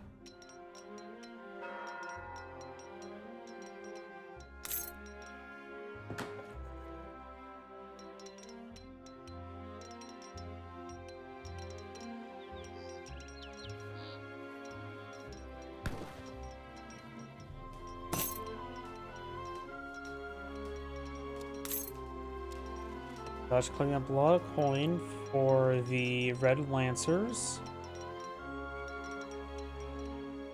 Trading post number 4 for the Ottoman player. I'll be bringing those shipments pretty quickly, though he is going for chests of coin and wood. In village as well, so he's going to be at soon to be 20 versus opponents just 12. Yeah. There's his free caravel named Para. Petards. Okay, this should be interesting. I was not expecting petards.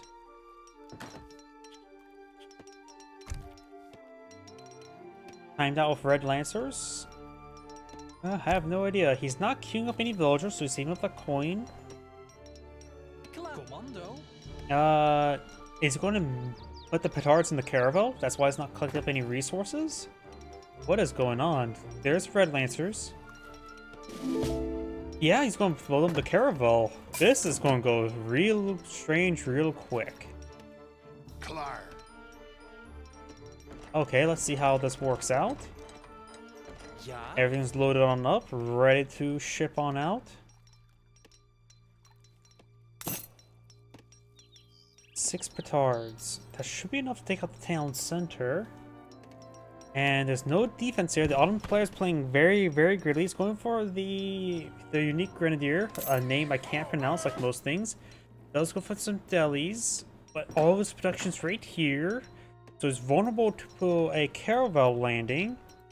Each petard does do 1600 damage. Which should do what? 600 damage, right? Nope, my math is really far off. Yeah, that's 9600. So it does take out a couple houses next. Now it's a pop cap. Selam. Delis or Red Lancers gain some good damage on the villagers. They have nowhere to run. Villagers here.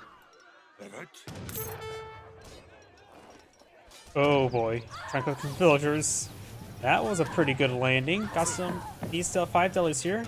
Red Lancers should be able to win out the Mercenary Cavalry. 56 damage is very high. If my math is not incorrect.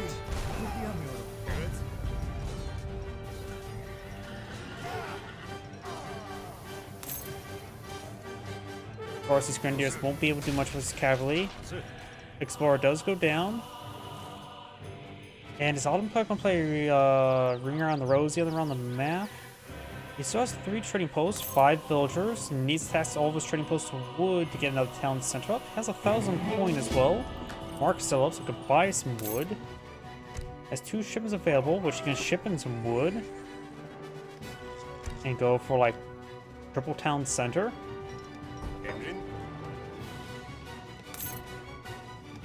He's not giving up at the moment. The Red Lancers are back here. Commando. 4 Red Lancers remain out of the 5. Oh. And of course. I think the game was pretty much over either way. Well, let's hopefully this one doesn't end in replay bug. Sorry about that. I downloaded replays, hoping they're good. Problem is, it happens way too often. And here we go. Greens have won, and great here for another Age of Empires 3 replay. Spawn on the north side as the blue Swedes. We've got Madonna. Spawn on the south side as the red French. We have Ruben Diaz. When it comes to natives on the map, we got a very important native, the cow. Cows are delicious. And they're good companions. Yep, hopefully it should be a good replay, assuming it doesn't bug out and break.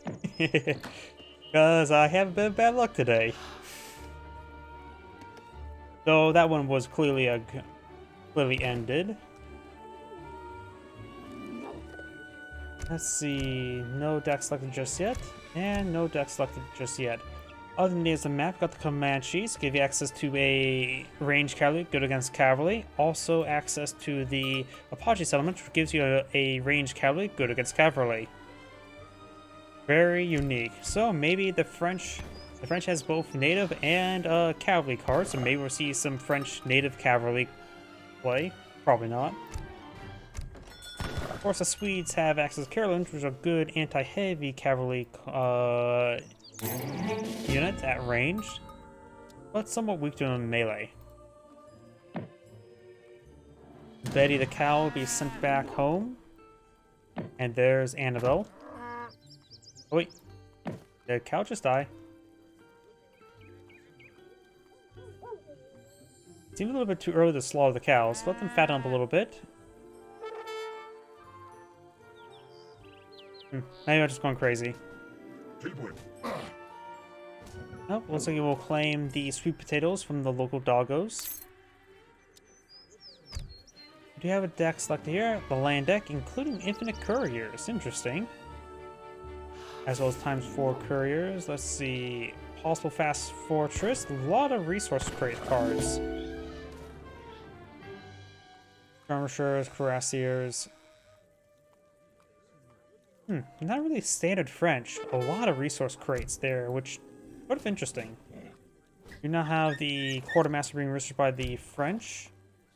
Logisticin, I'm guessing, assuming that's short for. We do have the advanced market card.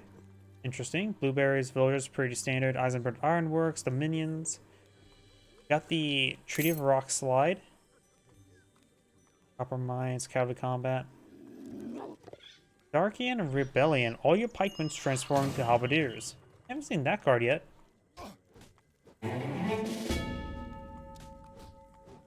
Hessian Jaegers, Trample Tactics, Snaplock. Slightly different, a Swedish deck as well. Grove of Boars, Arc, Trees, worth 25 wood.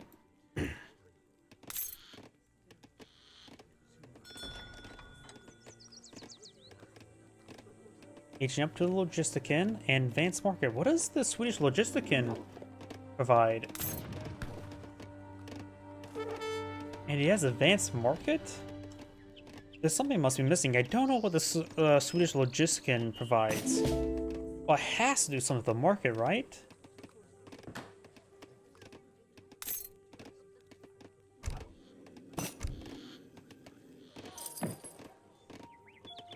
Advanced Market built. Immediately going for our gang saw.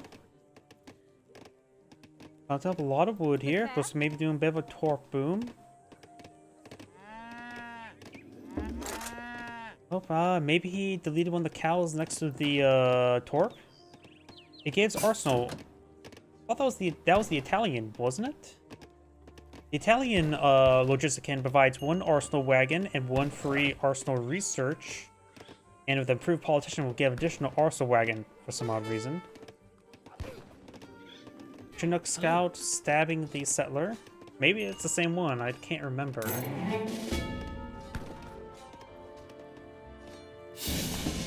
Oh yeah, it does provide Arsenal and military wagon. Okay, so that's...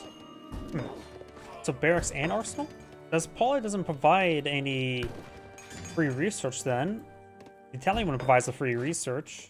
Got Dominions. Nice. Not sure.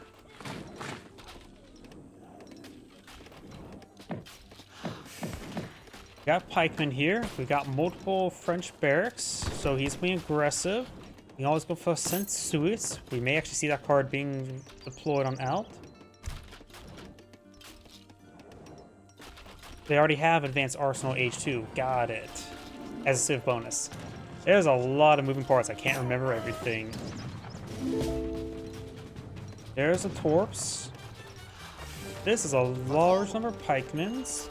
We got some crossbowmen here. Crossbowmen are okay against heavy infantry. They're not super great. Plus 25% is nothing too significant. Gain some decent damage on the pikemen. I don't really have much faith in crossbowmen, but do have a large number of French crossbowmen being pulled in the field. So it looks like we got French Archaic Army, weirdly enough. This does improve the health and hit points of crossbowmen and pikemen, as well as halberdiers, as well as armor by 10%. So we got Archaic French versus, I guess, Archaic Swedes. Yeah, this game's going a little bit crazy. Corpses are being torched. Bring more crossbows, going for a shipment of wood.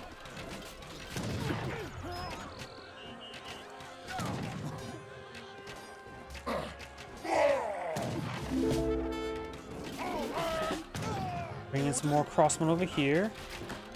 Council supports fully garrison with 10 villagers, so is able to get its good firepower.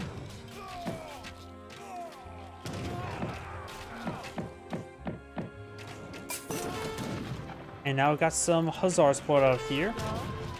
Doesn't focus on that wounded villager there. That villager does go down. Got some militiamen here as well.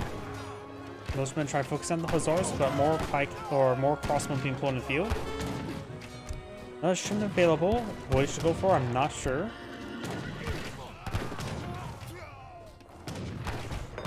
Try and establish another barracks here, which probably could be torched down by the pikemen. But they're in the ranged combat mode, cover combat.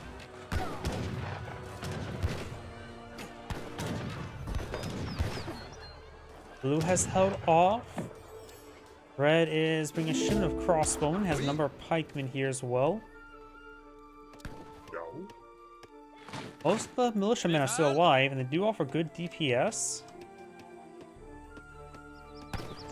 Even though they have 1 health, they can be surprisingly tanky as well, take a lot of overkill.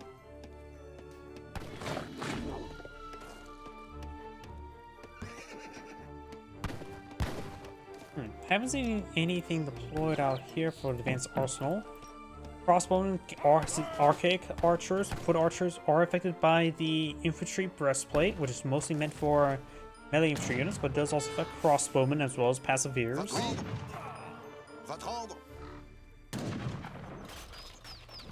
More crossing pulled over here.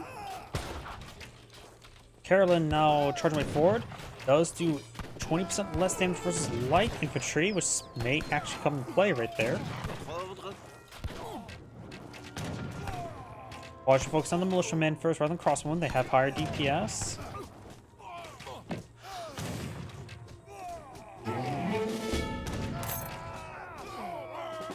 More crossbowmen being pulled on by the French player. The Swedish player is going for more pikemen.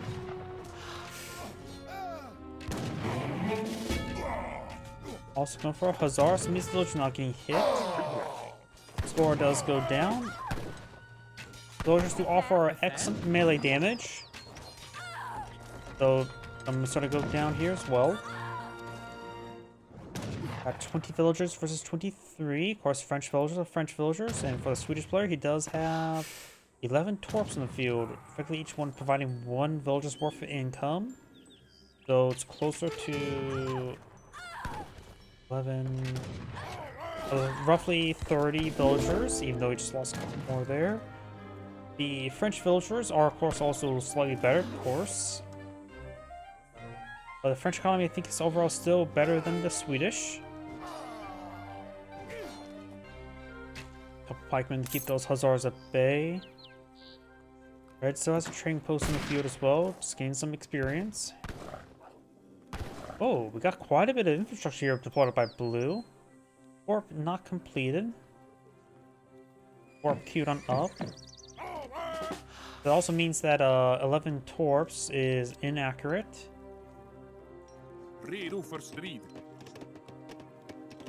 French villagers have range resist rather than melee resist, so they're effectively no different than regular villagers when it comes to melee combat.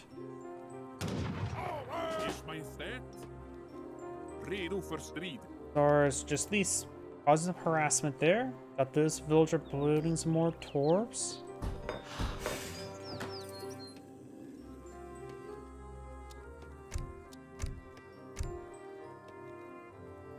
The advanced market still puzzles me.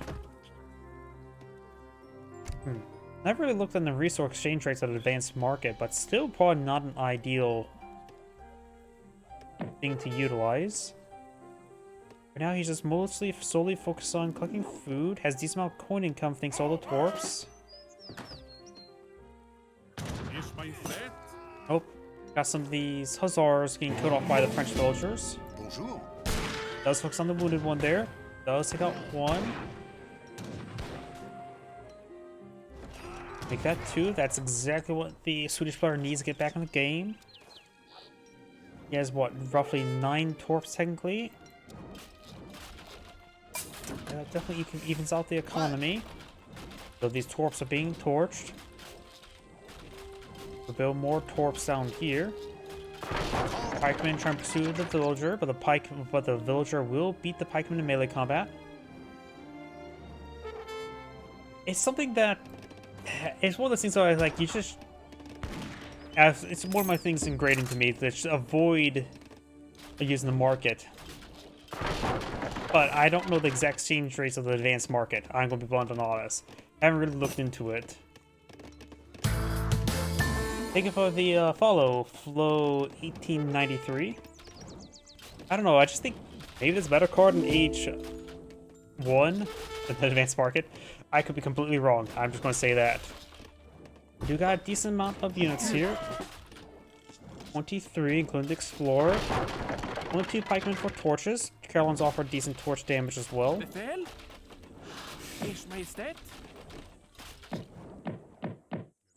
Villager was stabbed to death by the pikemen.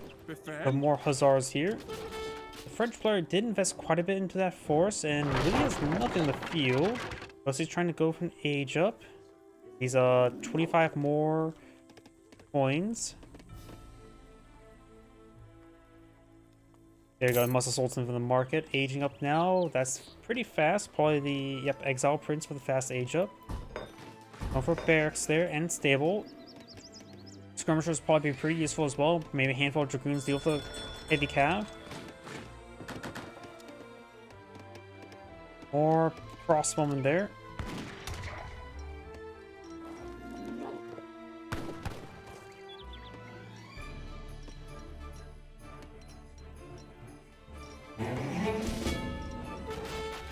them available here for the French. Probably will go Falconets or Skirmishers. Grassers wouldn't be a bad option. One of those three. Swedish player. Almost enough experience to get another shipment. Not sure what he should get. Maybe blueberries or leather cannon. No idea.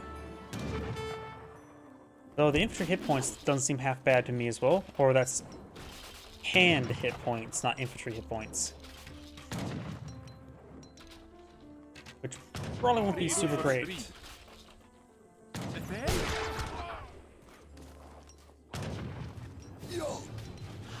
Push down some of the housing, put his opponent pop cap. Oops, I got rid of the music. Now militia and skirmishers all being shipped on in, including some dragoons. Pikeman gets good attack down some of these hussars.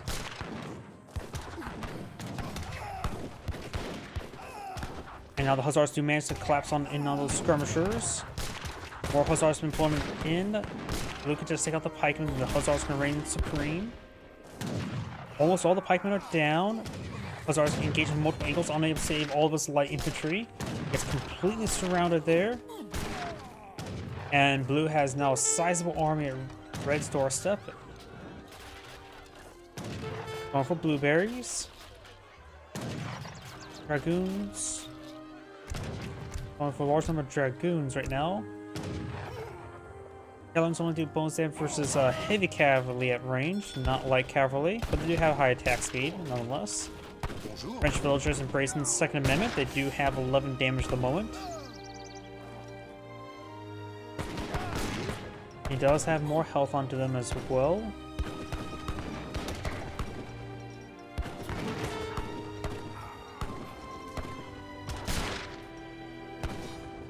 For more villagers, skirmishers, and dragoons. And it looks like these villagers may go down. Sizable loss here. The French player can't be losing villagers like this. Those large consume all the local fauna in his base. Has to go outside for them. Helens do get cleaned on up. Now got the dragoons pursuing the hussars back home. I've got the age up here, the Exile Prince, the fast age up.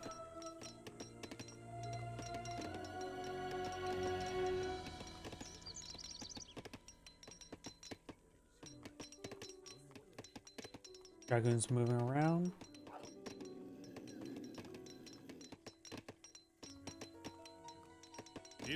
Pops find the hussars here.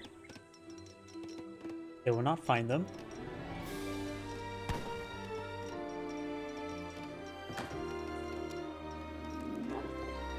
Brassiers being shipped on in.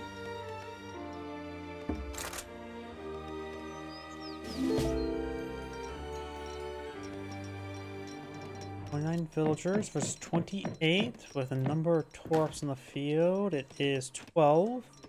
So I think the Swedish economy is now better than the French economy. We do now have a good number. The Hessian Jaegers being shipped on in. Some elite light infantry units. Should be a hard counter to these dragoons, that's for sure. I'm definitely able to brawl with the skirmishers. How many is it? 10. That's a good number. Villagers taking some hits there. Does find a number of skirmishers there, and there's the Hessian Jaegers able to engage those dragoons. One immediately sniped with probably a bit of overkill. Explorer does being brought him in. One Jaeger got left behind. That Jaeger is still alive though. Got some Cuirassiers, which is going to cause some issues for the Jaegers. Cuirassiers just focusing on those Jaegers quite hard. Most of the Dragoons are now down, just leaving the Cuirassiers there. A couple Hussars now trying to engage everything here. Cuirassiers trying to engage the Hussars. All the Cuirassiers now down, just leaving that one Hussar to deal with all the skirmishers. Jaegers push forward and 5. He lost half of them. Make that 4.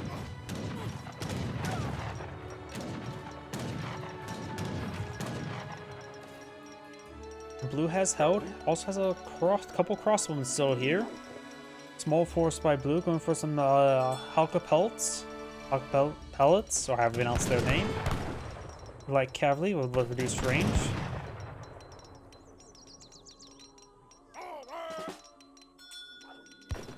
So good number of dragoons.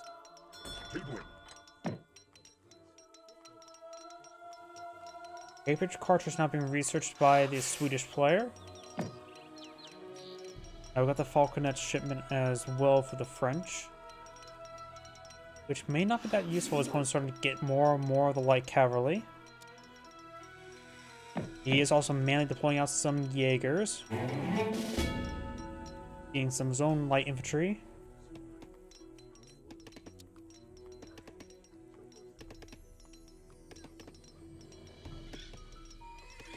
More cuirassiers now being pulled on in.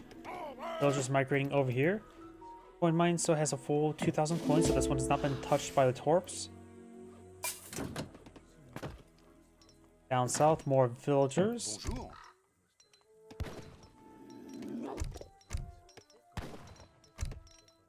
Give him a coin there.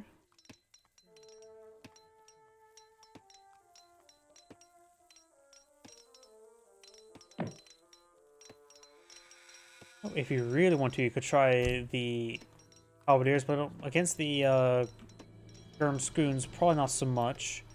Falconets, yeah, it's probably not a good idea to go for that.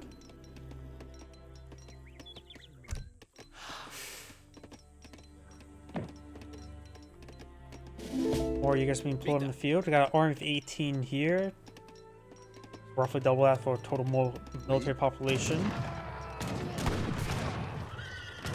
Falconet does get a good shot there. Cuirassiers push forward, but got a good number of Halka pellets, however you pronounce it.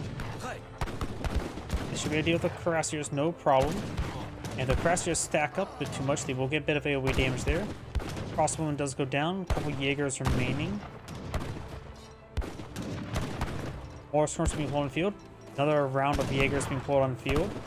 There's more Halka pellets trying to gauge the artillery pieces there. They want to switch to melee mode.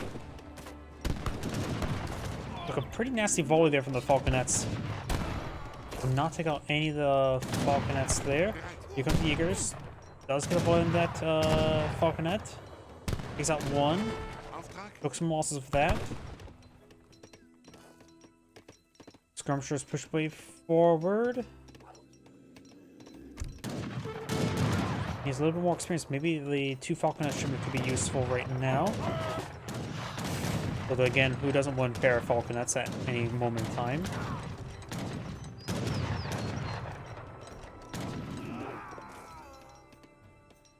Some dragoons here. Valmina. Getting some damage to Falconet, softened up a little bit. Not enough for Falconet to take out one shot. You need to get below 100 or at 100 in order for a Falconet to take out one shot. More Halka pellets, more Jaegers. French villagers got 39 versus 37, so economy's pretty similar at the moment. And maybe slightly in favor of the French. Orcs have been consuming some of the berries, so not all of them are collecting up a good amount of berries, but right now each one's providing nearly one. And there's coin mines rapidly being seized as well. Cuirassiers find a pretty nasty engagement here. They require a good number of villagers here. Dragoons here to support. And skirmishers hit the Halka pelts. Jaegers not straightforward. Maybe one good fall into the Falconet will take it out. Going for the church research.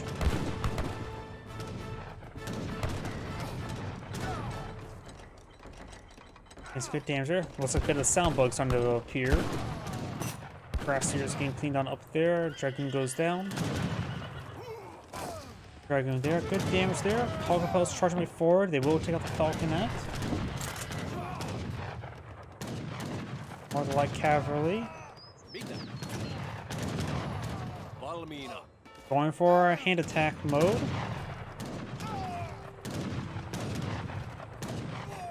Cuirassiers push forward, engage these Jaegers. They'll be ripped apart by them.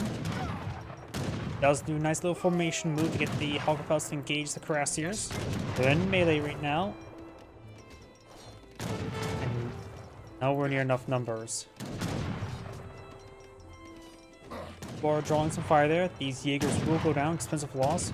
More Haukapels being pulled out right there. Maybe we'll save out some of these Jaegers. Nice bit of AoE damage there.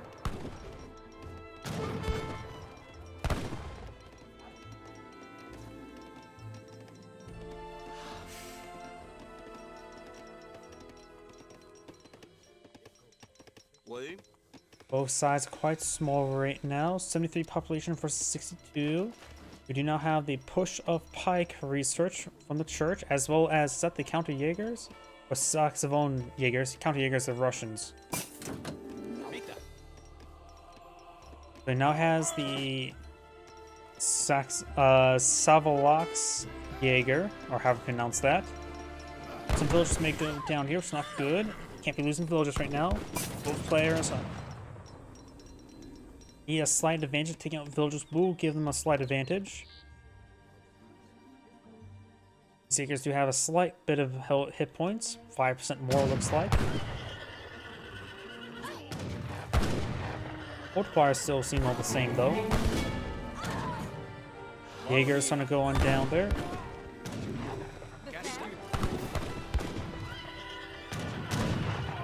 Cuirassiers bulk is causing some issues for blue.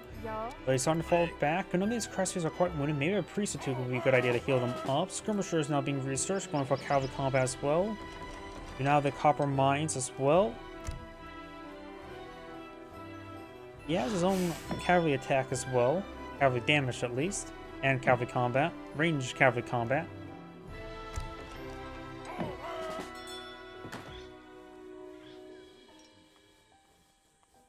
Copper mines may just be deployed back here, just so we can collect some coin.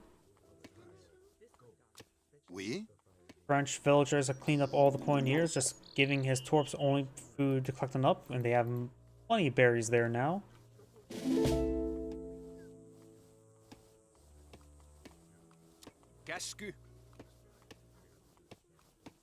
British players just hitting a bit of a brick wall with the food. The advanced market should be very useful right now since the lack of coin income. So, got some coin here. Not a whole lot. Maybe casting 3 villagers at most on there because the torps will eat up the rest of it no problem. In fact, there's hardly any coin left on the map. It's getting to the point in time where... Oh! Got torps here. At this point in time, both players need to start deploying out secondary economies. In this case, the Swedish player needs to apply an earlier plantation. Does get the coin mines, or the copper mines deployed out there. Could have an earlier plantation just to get the research going, but it's going to be a relatively painful transition. Do now have a good number of the Gustavine Guard here. He may just try to close out the game. Don't worry about the secondary economy. Just go with the, just win the game.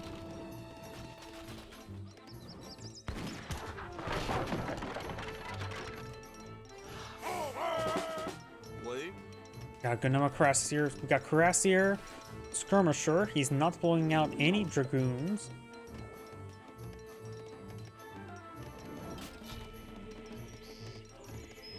So these Jaegers are going to be particularly not useful. They, of course, still be a good brawler versus Skirmishers, but that's about it. They have 40% range resist.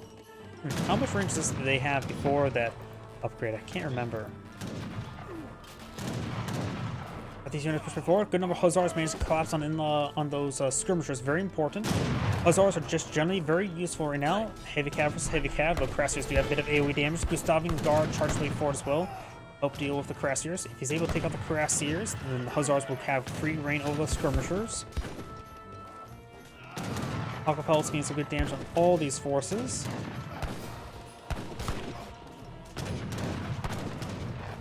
And looks like they will punch out ahead. These Halberdiers will not be very useful versus the Jaegers.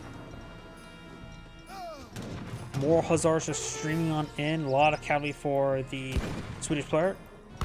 Haukapels get a nice volley there. French villagers now being brought in as well. Hussars will rip them apart, however. Is not too particularly resilient to melee damage.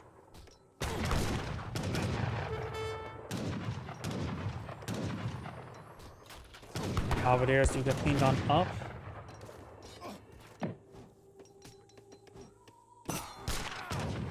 Garden Hussar research now complete.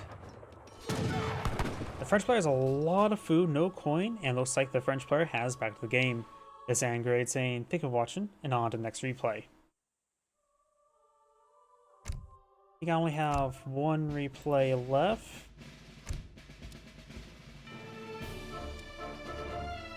Yep.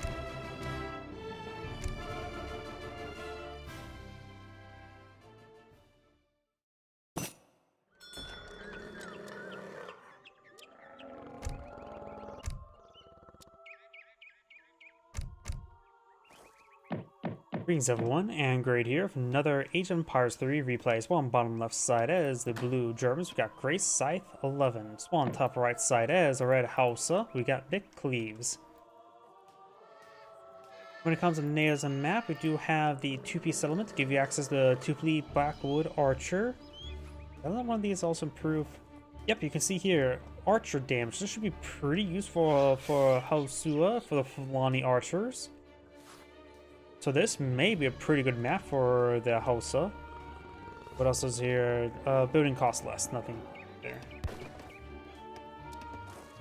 The other native in the middle of the map is Karib Settlement, which is, of course, an anti-infantry light infantry unit. Bonus damage versus villagers. Enables all archer style units to bonus damage versus villagers. So, okay, so this map good for archaic archers. And guess what here? More damage for archers. And the ambush party. So this seems like a pretty good map for the Fulani archers. The German player can deploy a crossbowman. Doesn't necessarily mean you should. I have no real faith in crossbowmen, honestly. I just don't like crossbowmen. I find they're not really a hard counter to heavy infantry. They're more of a soft counter.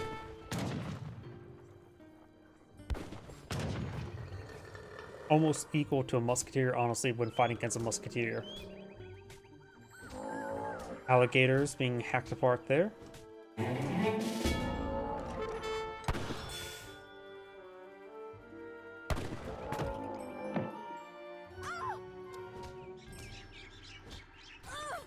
Settler wagons now being shipped on for the German player. Also, let's see, H2, so that's a more to H2. Howdy, thank you for the follow. Look at Tom with an underscore.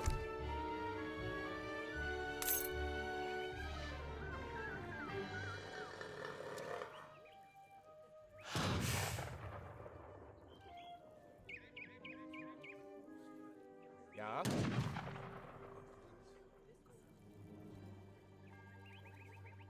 Who's going to be trying to get some the dreaded two-toed sloth worth 100 experience.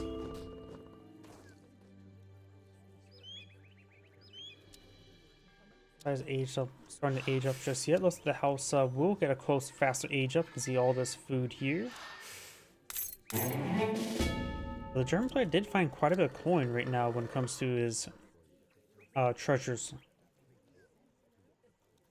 Actually, still a bit of coin down here as well.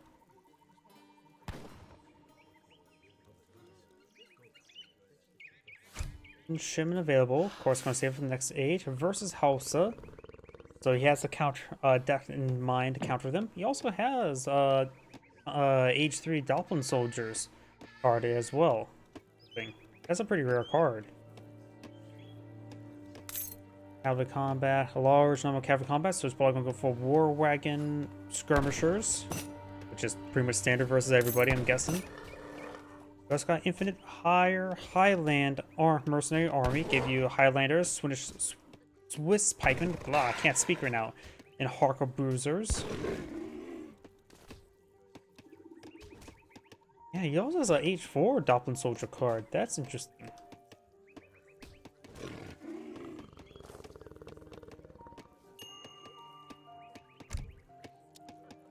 And we do have the age up to the quartermaster, and versus the age up versus Songhai. So maybe I have some early cavalry raids. Going for the Oh, looks like red settings lagging a little bit. Bit of a shame of that.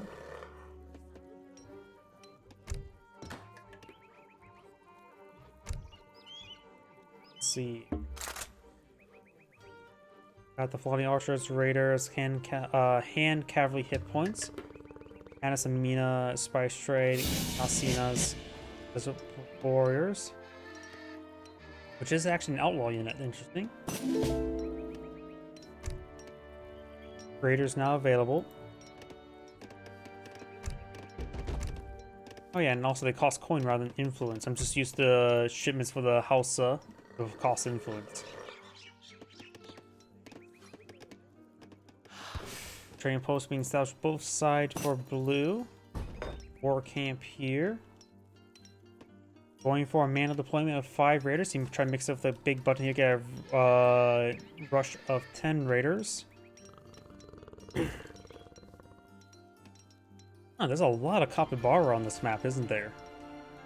A lot of coconut dogs. There's the raiders. No big button here. Got snares being researched. More raiders queued on up.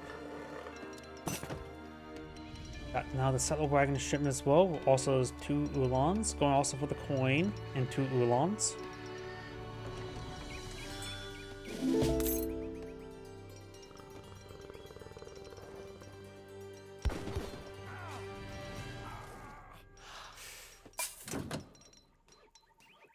Hello?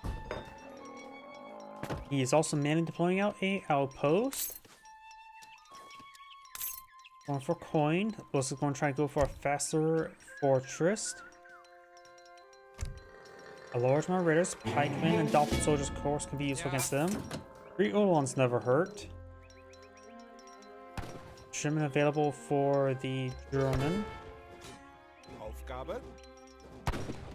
I do believe the dolphin soldier shipment is probably a good idea. It does lose a villager there. The explorer does go down as well. Kann mich nicht bewegen. Raiders do have decent siege damage like Step Riders. 26 damage for 1 population. It's actually not bad.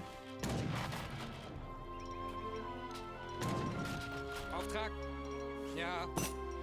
When Ulan's got stuck right there, that could pose a problem. Losing a house would actually pose a problem as well. 1 raider does go down.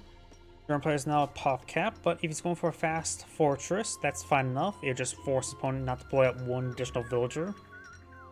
Aging up to the Exile Prince, the fast age up.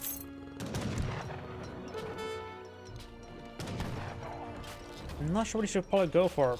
Probably the Dolphin Soldiers. I don't think skirmish can be useful versus all the heavy cav nearby. I don't know what else would be useful.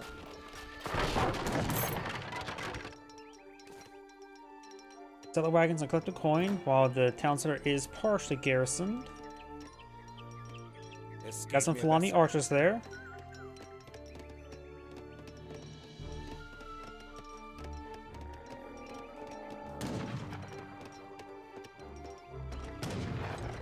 Raiders move forward, trying to torch down another house. Very nice. Another pair of houses built there. He is going for the Dolphin Soldiers. 5 Dolphin Soldiers. Explorer will let it go down.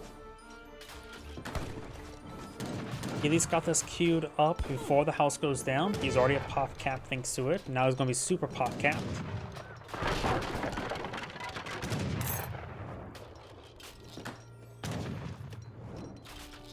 As is fully garrisoned, partially de-garrisons it. Can probably evacuate 1 more settler wagon.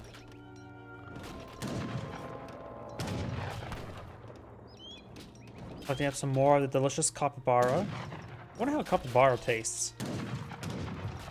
Dolphin soldiers out, and there's the Ulans as well. Ulans should be pretty useful right now. Physically better than the Raiders, while also being hard counter the Fulani archers. Auftrag? Ja. Blue has a sizable army now, also bring the militia. He could probably just advance this force. Right now, units on the field. A number of raiders here though. Nachher dir. Na samu rauni ba zan iya ci gaba ba. Menene labari? The Emir or Raz Emir does go down there. Comparison a raider to a Ulan, they have relatively similar health rates, 190 versus 180, 30% range resist. One dead villager there. 30% range resist. The big difference is course damage. 35 damage, 19 siege versus 22 damage. We have a slight Lancer multiplier. And 26 siege. The Ulans will be effectively 3% more effective than the Raiders in hand-to-hand combat. Actually, closer to 25%. So we just assume the health is the same, just go based off damage. I've got some Javelin Riders here, light cavalry, that should be very useful against these Ulans. Right now, the Doppelin Soldiers, of course, a little bit too slow here. Militia down to 1 health, but that's actually perfectly fine. Raiders have trouble, may have a bit of trouble getting to them with the Doppelin Soldiers in front of them. Hausua aging up to the Moroccans, which gives them access to the... No, it does not give them access to Berbers, right? Nice bit of damage there from the Militia. More Javelin Riders, more coin being shipped by the Germans. Javelin Rider does go down to the Ulans and leashes the Ulans back into formation backwards. Another shipment's available. He is at top cap at the moment. Don't think he's going for fast industrial, but he might. Not necessarily fast, but quick. Javelin Riders now being brought on forward. Shipment of wood for the German player. Might get some housing, maybe a secondary town center. He does have the Germantown farmers. Train settler wagons from mills. And one extra mill can always go a long way. In case you have trouble pressing the map, at least gives you 10 spots for village to collect food at home, albeit not greatly.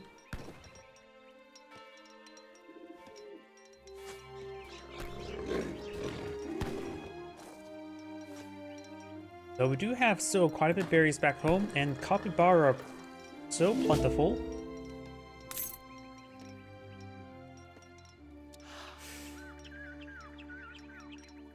More of the Aken Anaconobas, or however you pronounce them.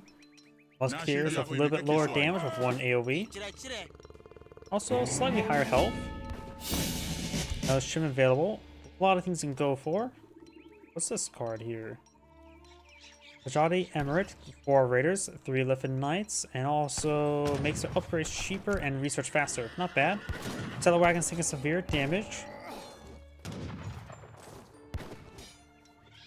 And I think all 6 militiamen are still alive, which actually is quite important. They offer good DPS.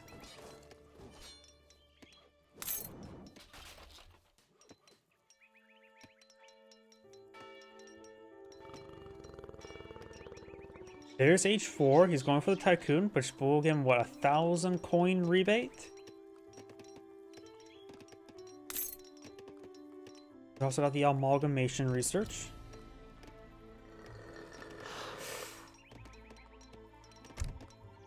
New shipments available for the Hausa, but he's not going for anything just yet. Maybe he's going to try to age up, nope. Go for multiple times 10 villagers. There's 5 villagers, 5 Gearouts. Handful of Gearouts will also top off all these guys' health, helping them a little bit wounded. Nice to have, nothing critical though.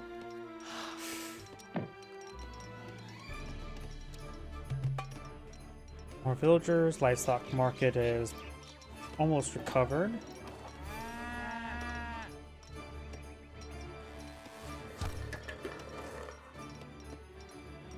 Maybe another round of cattle could be quite nice. And now we do also have the Elite Hand Cavalry Research, getting his Raiders upgraded. Going for our Javelin Riders now. Actually for the German player. As much unbiased towards heavy cannons, he's not really fighting against enough infantry to warrant heavy cannons, so probably go for a resource he desires. Probably coin a wood. He has the Germantown farmer, what's it called? Germantown farmers, which would incentivize deployment of mills. But the veteran Ulan research, you can always go for guard Ulans. the Prussian Uhlans. Bereit. One for shipment of heavy cannons. Ja. Uhlans take a nice little volley there. There's the factory wagon. Gotta make sure that stays safe. Alpine soldiers are already coming for a flank with the militia.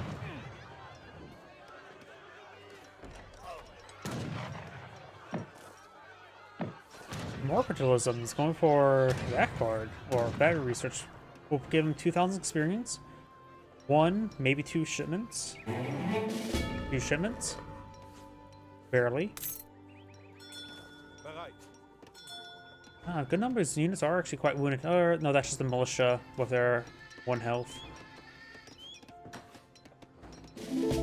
There's the heavy cannons. There's probably enough heavy cannons for this situation. Exile a Gem Rider. Some of Saddlebags taking some damage. They do have range resist rather than melee resist, like French villagers. When the Uhlans do go down, but some of these Anakin Kanobas taking some good hits there. Where are the Girots?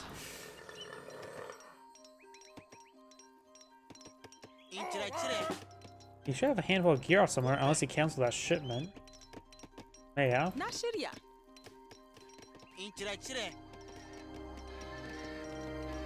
Oh. Ina sauraro. There they are.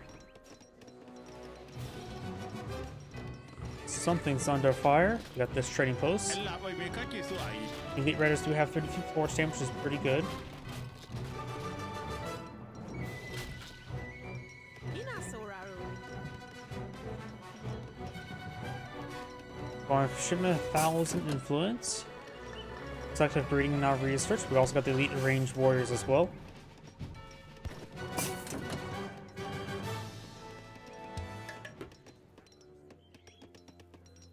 And he's getting enough coin to age on up. He may eye his own age 4 on the H2 deck.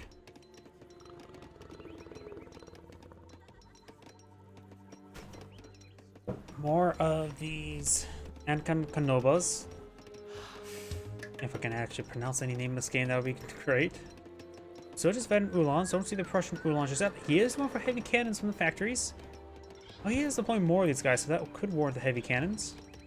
I do like heavy cannons out of all the heavy artillery. Aufgabe.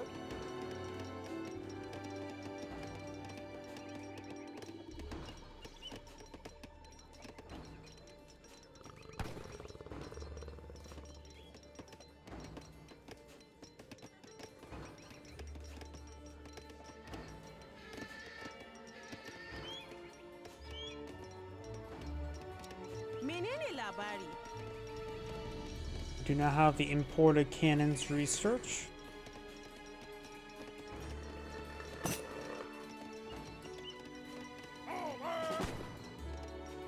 Na shirya.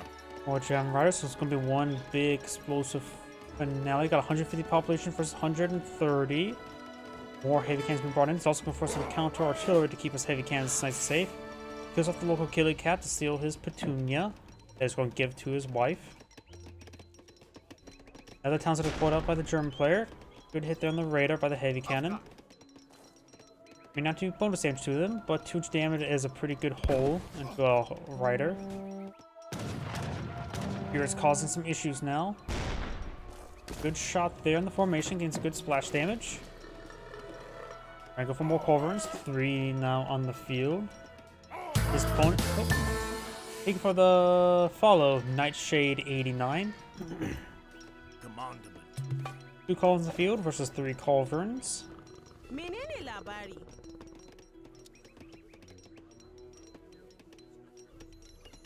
Oh, night side? What did I say? Did I say Nightshade or night side? I'm now just going crazy. Been a long week.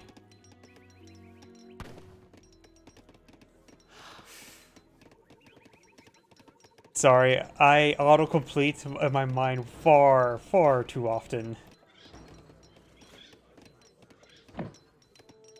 Ina sauraro.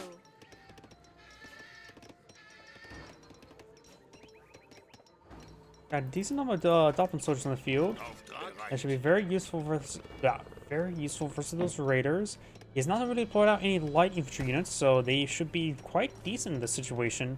Now we're going to see a massive conflict. Ulan's push forward. Jam Riders get a nice little volley there. First win for red. And now here comes massive volley there to take out a line of them. Got some of the elite raiders along those flanks, try to flank on the artillery. More Ulans went down there. Went pretty well for red overall, I'd say. Got it looks like a pause there in middle conflict. That is probably a bad time to pause the game, honestly. Takes off on the heavy cannon, very good. We've got a army size population of 167 versus 166, so quite similar. I think German army is slightly larger with the less villager count. Ulans do take a nice volley there. And got a bit of sound bug going on up. Ooh, massive cleave there. Culverins went down for red. That's not looking good for red in general. Heavy cannon's not a free reign. Raiders coming for a nice little flank. It does get the Raiders. The Raiders do collapse on Blue's front line disintegrated though, while red's losing, getting some big holes. And looks like Blue just didn't have a large enough front line. A lot of heavy cannons there, very nice, but that inflated his army. It's fighting against mostly an cavalry force here. Germantown farmers have been going for more Doppelin soldiers. And you want to go for some skirmishers as well, help deal with all the light cavalry and the heavy infantry. Yeah, overall skirmishers seem pretty good to me. You're out shooting their horns, send the Culverin Royales.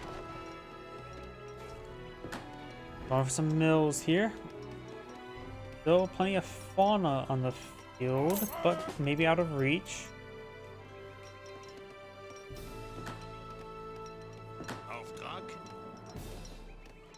And the mill's going to the front, which means the villagers going to be a bit more exposed if they work there. Doppelin soldiers will connect on in. Massive hit there with the heavy cannons against the infantry. And looks like red will be falling back. The heavy cannon did enough work, so did Doppelin soldiers. Massive volley there as well. Yep, the sound bug's appearing. I should have restarted my game before this game. My bad. Doppelin soldiers now being queued on up. Got the siege drills. Many villagers. Raiders now advancing. Doppelin soldiers are here, but they will not stop the heavy cannons from going down. We got report by the one area of the elite Canobas.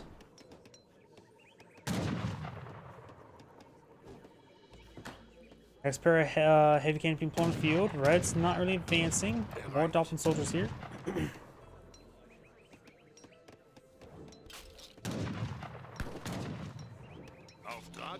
Guys are veterans as well. I don't think we've seen the guard upgrades, have we?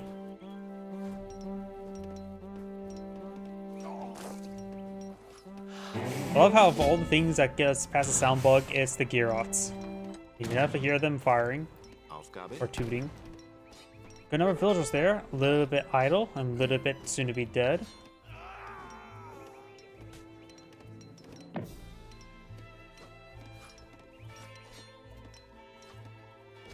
Here I getting a little bit of healing. There's a lot of heavy count.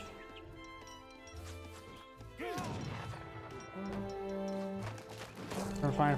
Go for more villagers. Going for guild artisans. Don't know if that's the best card. 2,000 coin may be worth to save up for.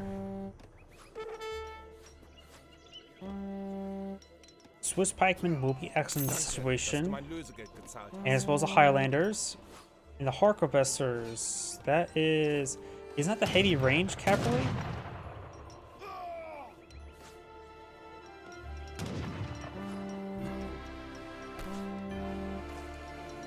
Next pair of heavy cannon now being pulled in the field.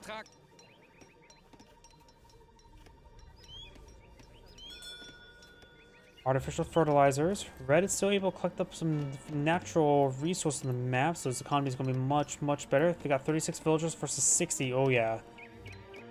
Not only the Hausua has a better economy at the moment, also has more natural resources. Now it's starting to get its own H4 going for that kin. Also, livestock market's maxed out. Litecoin would be better at the moment. More raiders.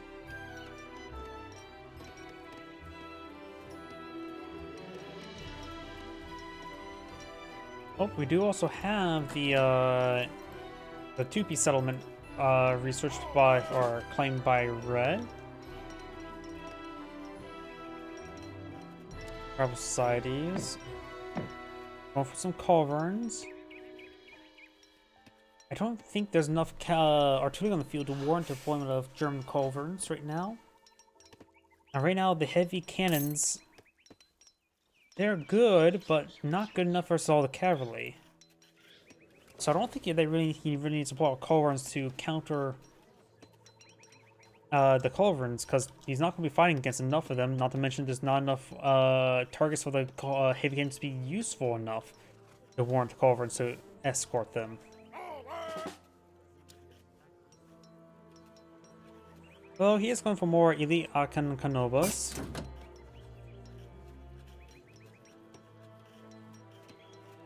And that heavy cannon will be picked off for free. Age up with the Hausa now.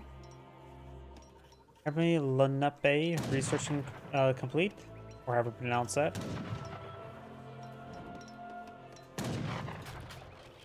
Now it's trying to go for coin, going for steam powered, going for some veteran war wagons. This probably be a very good idea versus these raiders. Dolphin soldiers are activate the cover mode.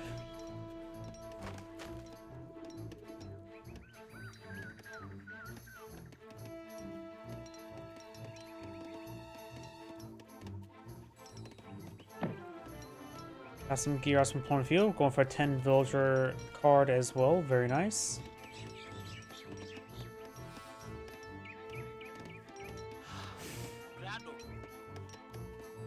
A number of exposed villagers here, mostly seller wagons. He has